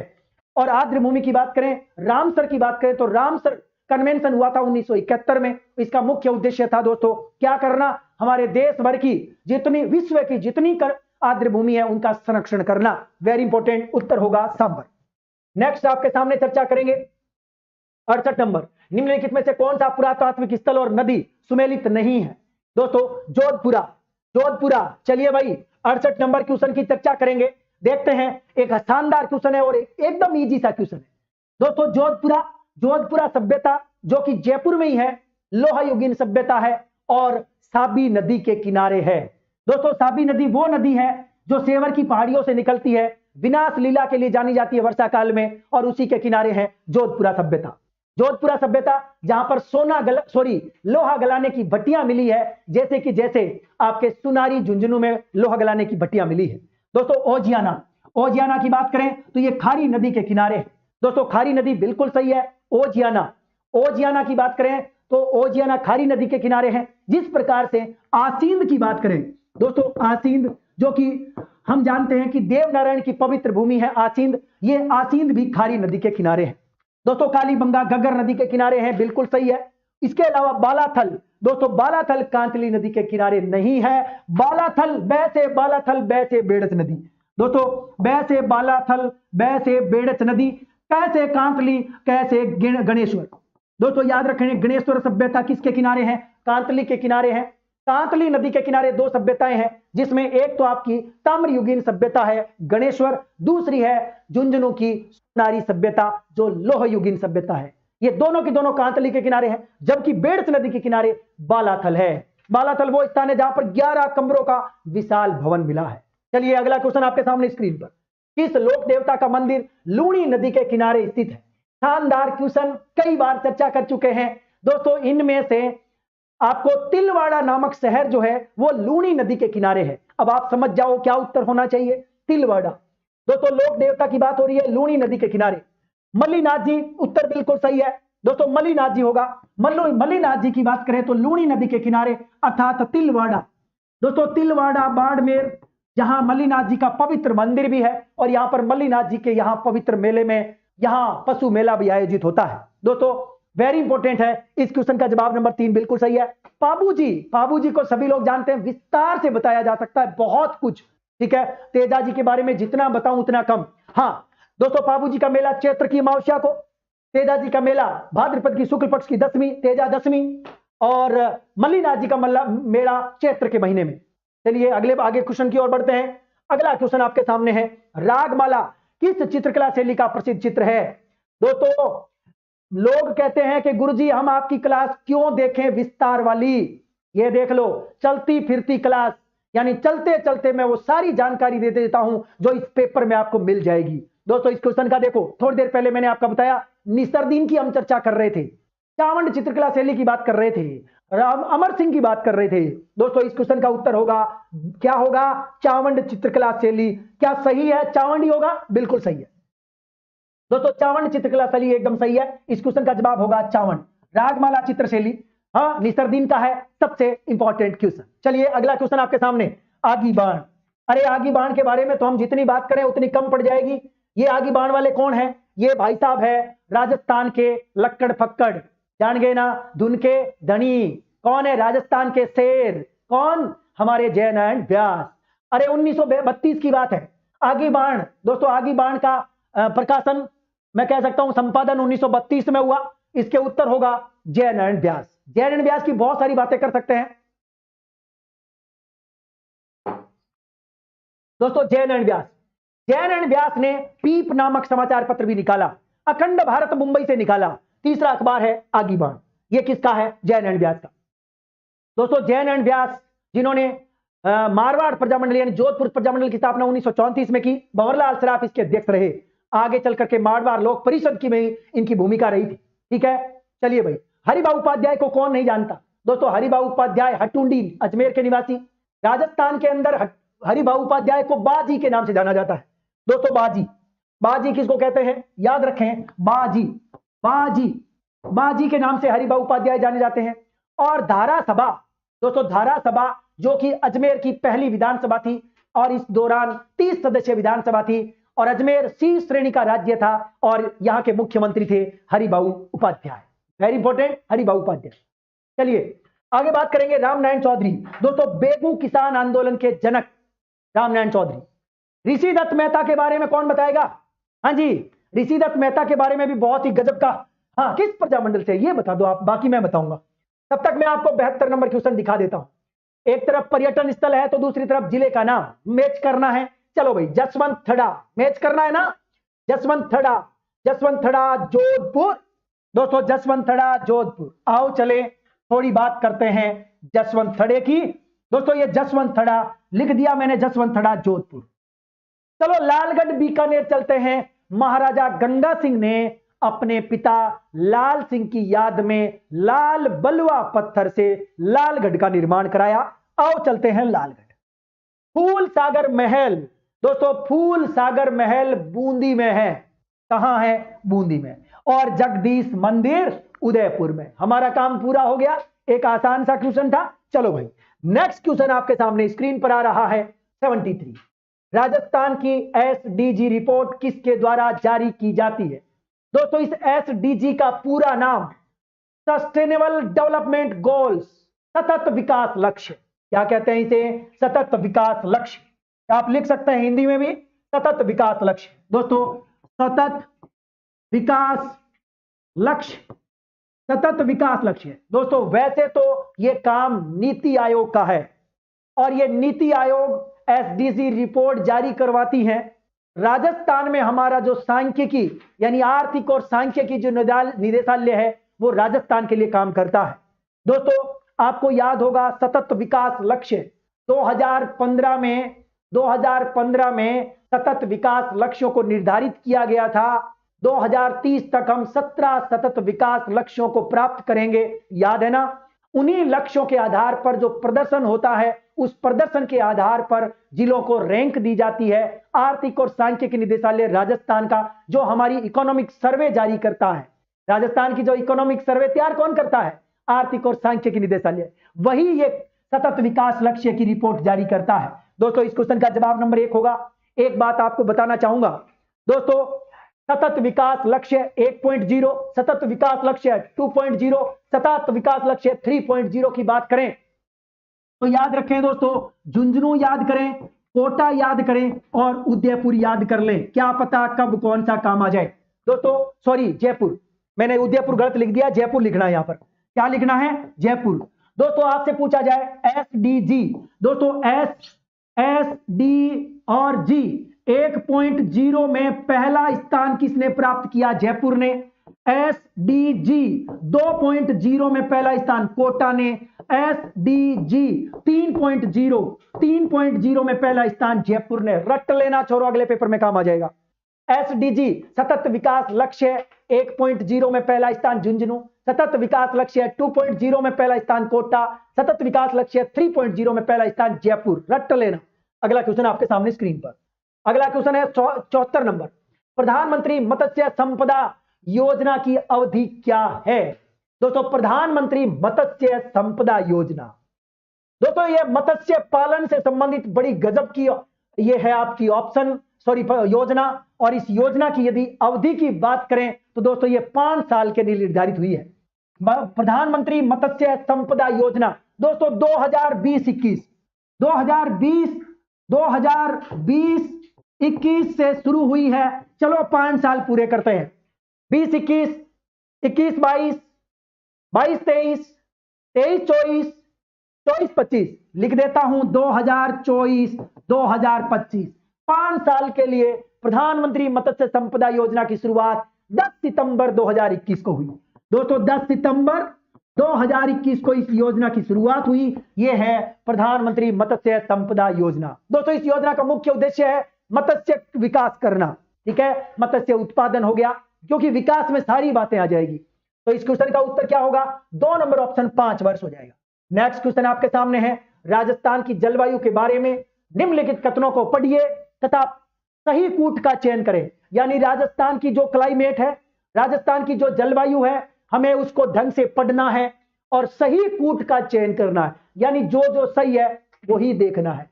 पूर्व से पश्चिम की ओर, दक्षिण से उत्तर की ओर वर्षा की मात्रा घटती है। जैसा मैंने कराया, जो मैं बताता हूं क्लासों में, वैसा का वैसा ही। गुरुजी कहीं पेपर आपने तो नहीं बनाया है? ना भाई, पेपर मैंने नहीं बनाया, पेपर तो किसी पेपर सेटर ने ही बनाया है, लेकिन उसका माइंड मैंने पहले पढ़ लिया था। यह इसलिए मैं आपको बताता रहता हूं। रेत की अधिकता के कारण दैनिक व वार्षिक तापांतर अधिक पाया जाता है। दोस्तों इस बात में दम है क्या? चेक करेंगे। ग्रीष्म ऋतु में उच्च दैनिक तापमान 49 डिग्री तक पहुंच जाता है। क्या इस बात में भी दम है? राजस्थान की जलवायु की सबसे तकड़ी बात, दोस्तों राजस्थान की जलवायु बहुत क्रिटिकल है। क्यों? क्योंकि राजस्थान जो है, एक तो यहां पर मरुस्थल है, दूर दूर तक रेत के टीले हैं। दूसरी सबसे बड़ी बात है, हम समुद्र से बहुत दूर हैं, अर्थात समुद्र का समकारी प्रभाव हमारे यहां कोई प्रभाव नहीं दिखा पाता। तीसरी सबसे बड़ी बात, अरावली इस प्रकार से व्यवस्थित है कि हमारे यहां पर बारिश आए तो भी नहीं आने देती। दोस्तों तापमान बहुत उच्च रहता है। ये सारी बातें राजस्थान की जलवायु को क्रिटिकल बनाती है। दोस्तों यदि हम सबसे पहले बात करें पूर्व से पश्चिम की ओर वर्षा की, बारिश की बात करें, तो दोस्तों मैं नक्शा बना देता हूं राजस्थान का, ताकि आपको तुरंत समझ में आ जाएगा। दोस्तों राजस्थान का नक्शा आपके सामने स्क्रीन पर, ये देखो आपके सामने राजस्थान का नक्शा। दोस्तों ये है राजस्थान का नक्शा। अब हमारा क्वेश्चन है, ये रहा उत्तर, ये रहा दक्षिण, ये रहा पूर्व और ये रहा पश्चिम। क्या कहता है? पूर्व से पश्चिम की ओर, पूर्व से पश्चिम की ओर और दक्षिण से उत्तर की ओर वर्षा की मात्रा घटती है। बिल्कुल सही है। दोस्तों हम सब जानते हैं कि इस इलाके में जितनी बारिश होती है उतनी यहां नहीं, क्योंकि यहां कौन आ गई?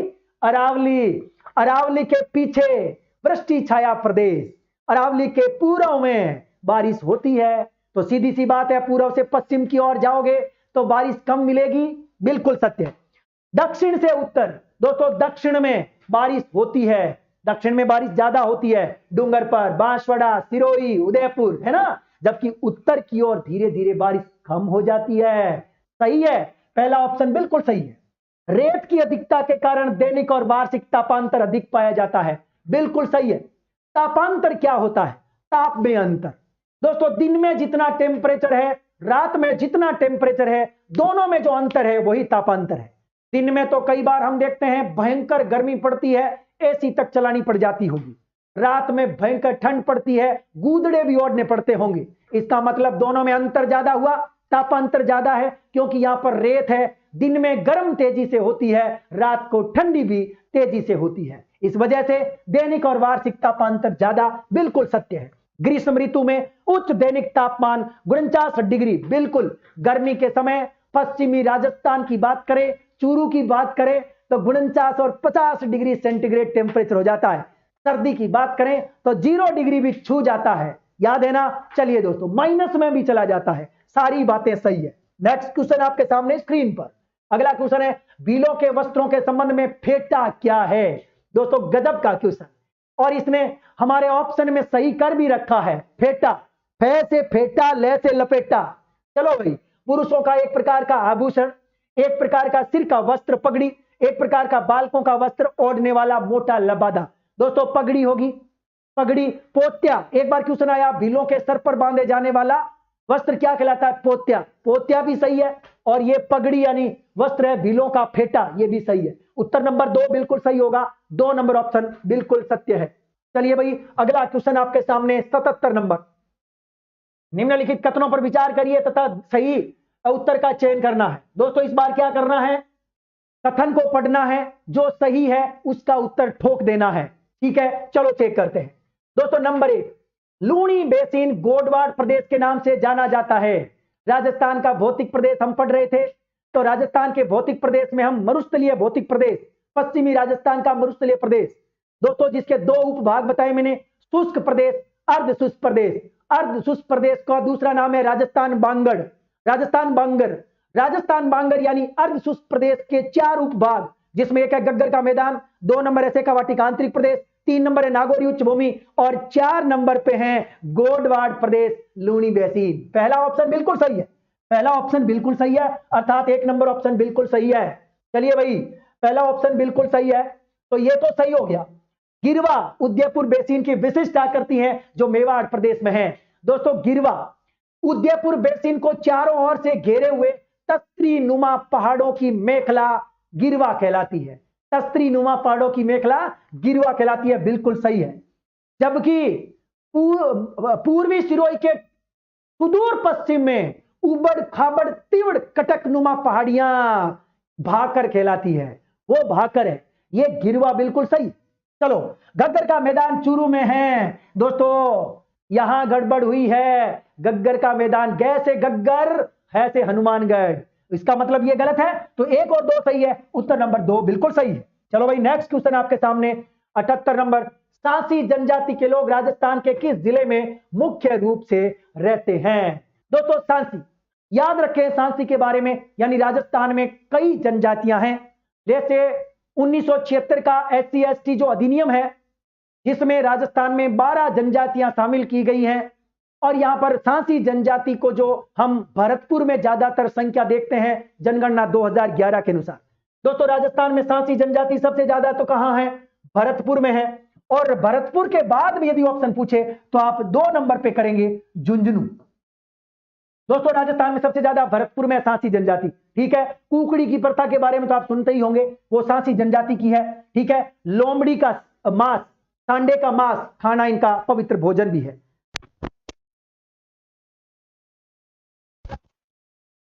कौन सा युगम सही सुमेलित नहीं है। दोस्तों यहां पर हम जलवायु प्रदेश अध्ययन करेंगे, और कौन से, कोपेन, क्योंकि सीधा कोपेन की बातें हो रही है। कौन सा सही नहीं है। दोस्तों इनमें से कोई एक गलत है, हमें उसे छांट लेना है। चलो भाई छांट लो, चलो छांट लेते हैं कौन सा सही नहीं है। दोस्तों AW सिक्कर चुरू, यही गलत हो गया। दोस्तों कैसे गलत हो गया चेक कर लेते हैं। आओ थोड़ी कोपेन की बात करते हैं। दोस्तों कोपेन को कौन नहीं जानता। कोपेन एक बहुत बड़ा जलवायु का मैं कह सकता हूं वैज्ञानिक कह सकते हैं, है ना। और इसने राजस्थान के अंदर, दोस्तों राजस्थान की जलवायु के 4 भाग जिनमें बताए हैं, वो चारों में आपके सामने रखने जा रहा हूं। दोस्तों ये लो भाई आपका राजस्थान, और इस प्रकार से ये राजस्थान बना दिया मैंने, और ये राजस्थान।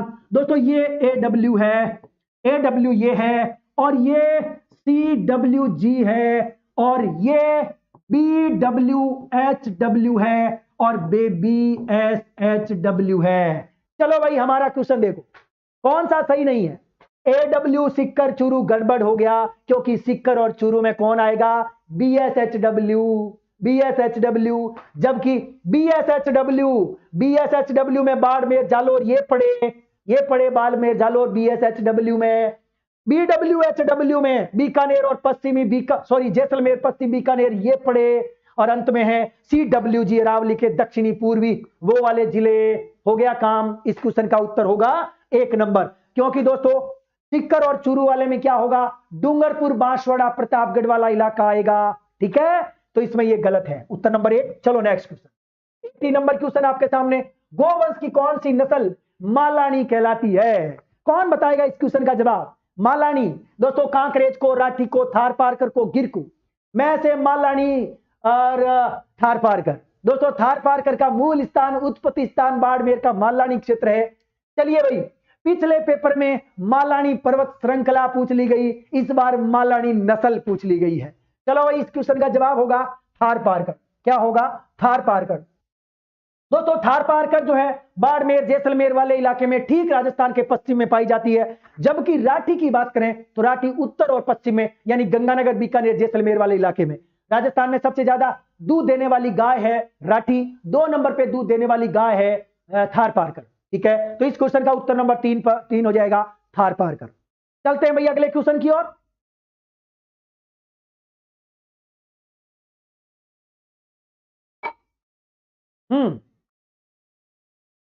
आनंदपुर भूकिया क्या होगा?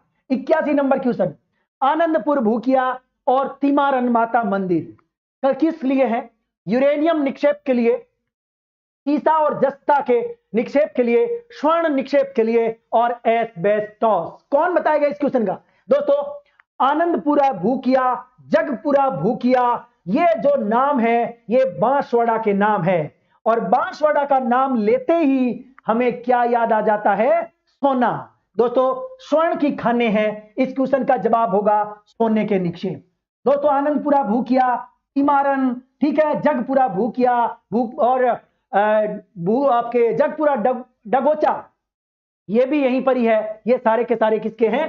स्वर्ण निक्षेप है। जबकि यूरेनियम की बात करें तो दोस्तों यूरेनियम हम जानते हैं रोहिल नामक स्थान सिक्कर में है जहां यूरेनियम है। ठीक है, चलिए भाई, सीसा जस्ता तो आप सारे जानते ही होंगे, है ना। चलिए भाई, ये उत्तर नंबर 3 सोने के निक्षेप। एक बात और बता देता हूं, हमारे पुरातात्विक सर्वेक्षण जो है आर्कियोलॉजी सर्वे ऑफ इंडिया, जिसने राजस्थान में यहां पर सोने के खान ढूंढ निकाली है। याद रखना, सोने की 2 खान, 2 जिले, जिसमें एक बांसवाड़ा है, दूसरा उदयपुर प्रमुख है।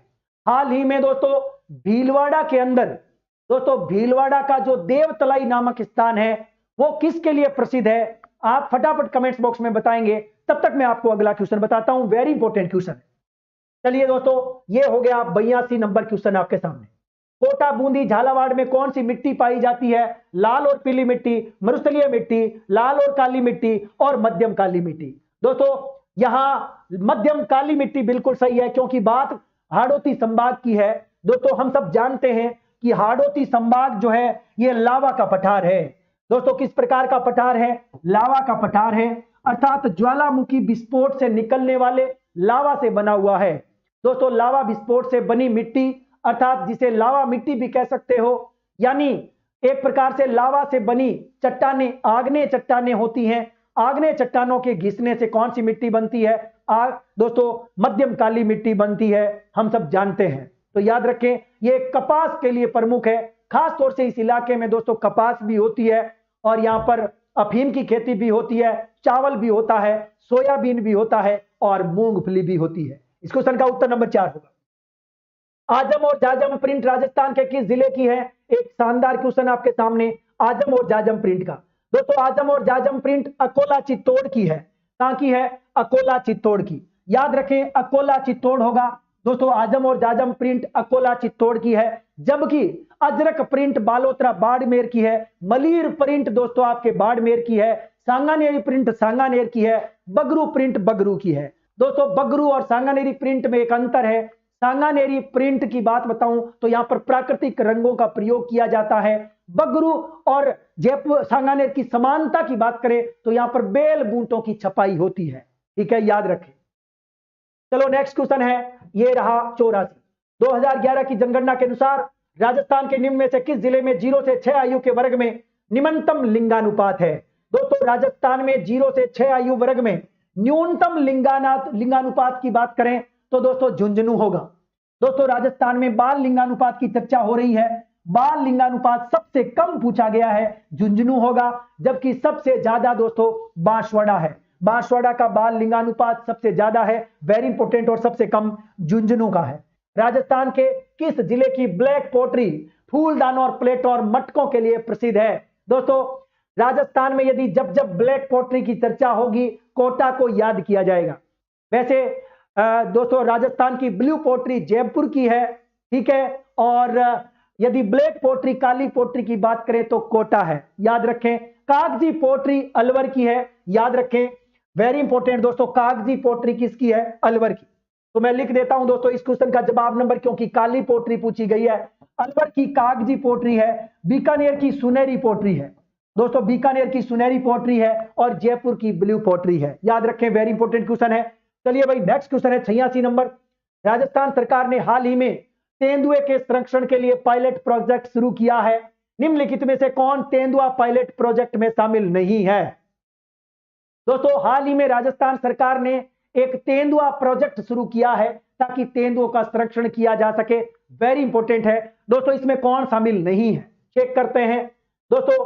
नंबर 1 जयसमंद अभ्यारण्य उदयपुर में, नंबर 2 कुंभलगढ़ अभ्यारण्य, रावली टाटगढ़ अभ्यारण्य, यानी अरावली पहाड़ियों का फैलाव अजमेर से उदयपुर तक फैला हुआ है, और 3 नंबर पे है झालाना आमगढ़ संरक्षण रिजर्व, और 4 नंबर है मनसा माता संरक्षण रिजर्व झुंझुनू। दोस्तों इस क्वेश्चन का उत्तर नंबर 4 बिल्कुल सही है, यानी मनसा माता को शामिल नहीं किया गया है।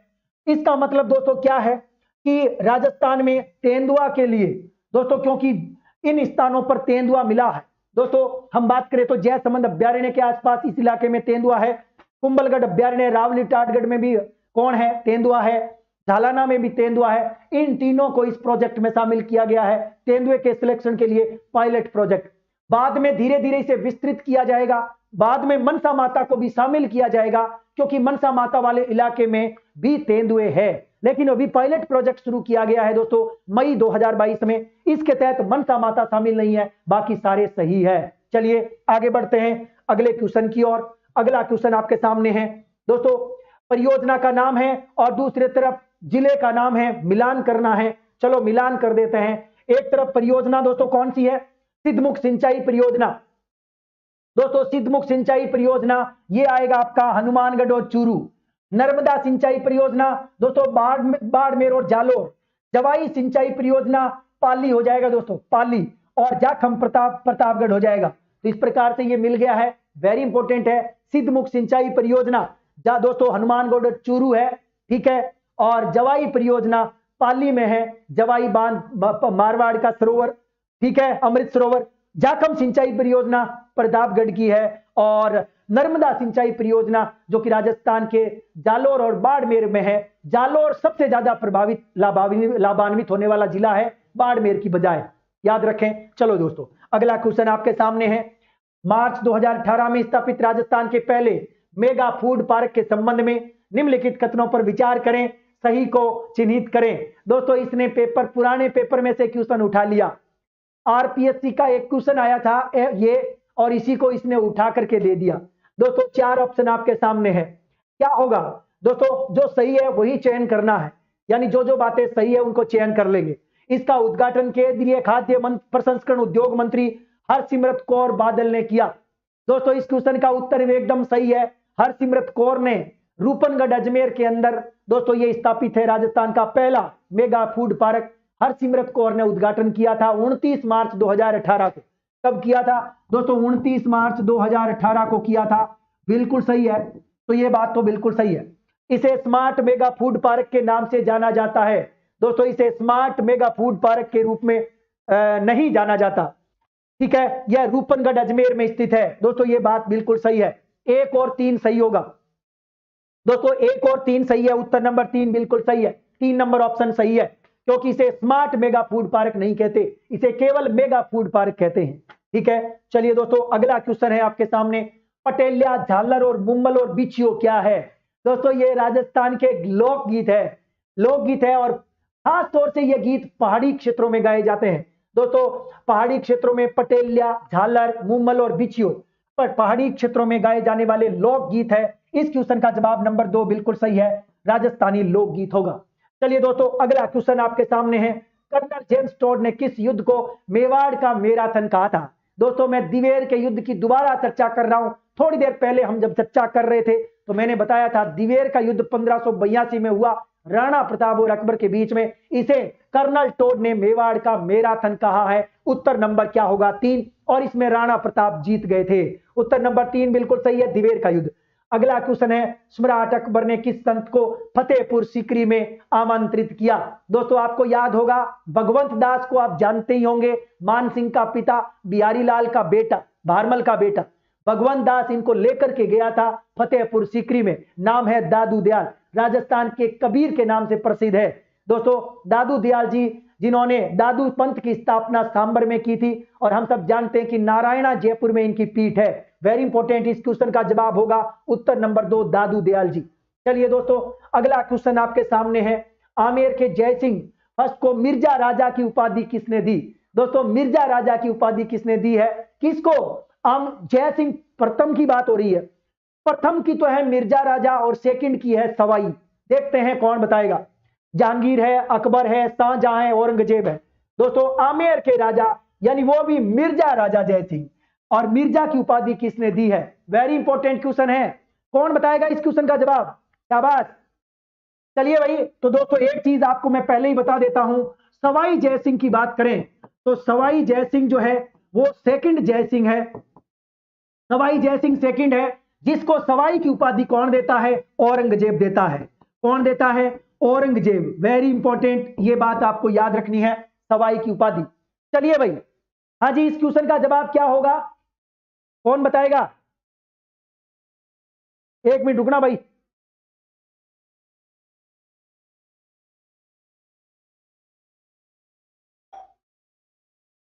पेट में भी दर्द शुरू हो गया है, ठीक है, कुछ ज्यादा ही बोल दिया मैंने।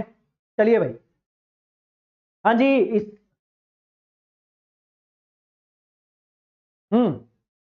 चलो भाई, क्या उत्तर होगा? 92, सॉरी मैंने कौन सा 92 नंबर क्वेश्चन। हाँ जी, क्या उत्तर करेंगे?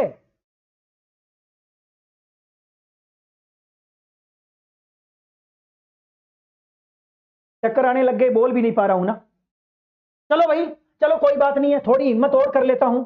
आमेर के जय सिंह प्रथम को मिर्जा राजा की उपाधि दी थी। दोस्तों याद रखें, जयपुर के 2 राजा है जिसमें एक का नाम मिलता है मिर्जा राजा। मिर्जा राजा, और मिर्जा की उपाधि तो देता है शाहजहां। कौन देता है? शाहजहां। जबकि दूसरा राजा मिलता है सवाई, सवाई राजा, जो कि सेकंड है, जिसको सवाई की उपाधि औरंगजेब देता है, यानी औरंगजेब इसको देता है। तो हमारे इस क्वेश्चन का जवाब नंबर 3 हो जाए शाहजहां। शाहजहां बिल्कुल सही है। अगला क्वेश्चन है लसाड़िया का पठार। दोस्तों लसाड़िया का पठार उदयपुर में, राजसमंद में, झालावाड़ में, बांसवाड़ा में। हाँ जी, क्या उत्तर होगा? लसाड़िया का पठार। दोस्तों लसाड़िया का पठार उदयपुर में, जयसमंद झील जो है उसके ठीक पूर्व में है। क्या उत्तर होगा? उत्तर नंबर 1 बिल्कुल सही है। लसाड़िया का पठार जयसमंद झील के उत्तर में, बिल्कुल पूर्व में, जयसमंद झील के ठीक पूर्व में लसाड़िया का पठार। लसाड़िया के पठार के बारे में एक तकड़ी बात बता देता हूं, राजस्थान का ही नहीं, भारत का सबसे ज्यादा कटा फटा विच्छेदित पठार कौन सा है? लसाड़िया का पठार। जयसमंद झील के पूर्व में स्थित है। उत्तर नंबर 1 उदयपुर बिल्कुल सही है। नेक्स्ट क्वेश्चन आपके सामने है, जयपुर मेट्रो रेल की व्यावसायिक सेवाओं की शुरुआत किस वर्ष हुई? दोस्तों जयपुर मेट्रो की बात करें तो जयपुर मेट्रो 2015 में शुरू हुई थी। दोस्तों जयपुर मेट्रो 2015 में, और एक तकड़ी बात आपको याद आ गई है वो बता देता हूं। दोस्तों एडीबी के सहयोग से, याद रखें, एडीबी एशियन डेवलपमेंट बैंक की सहायता से जयपुर मेट्रो का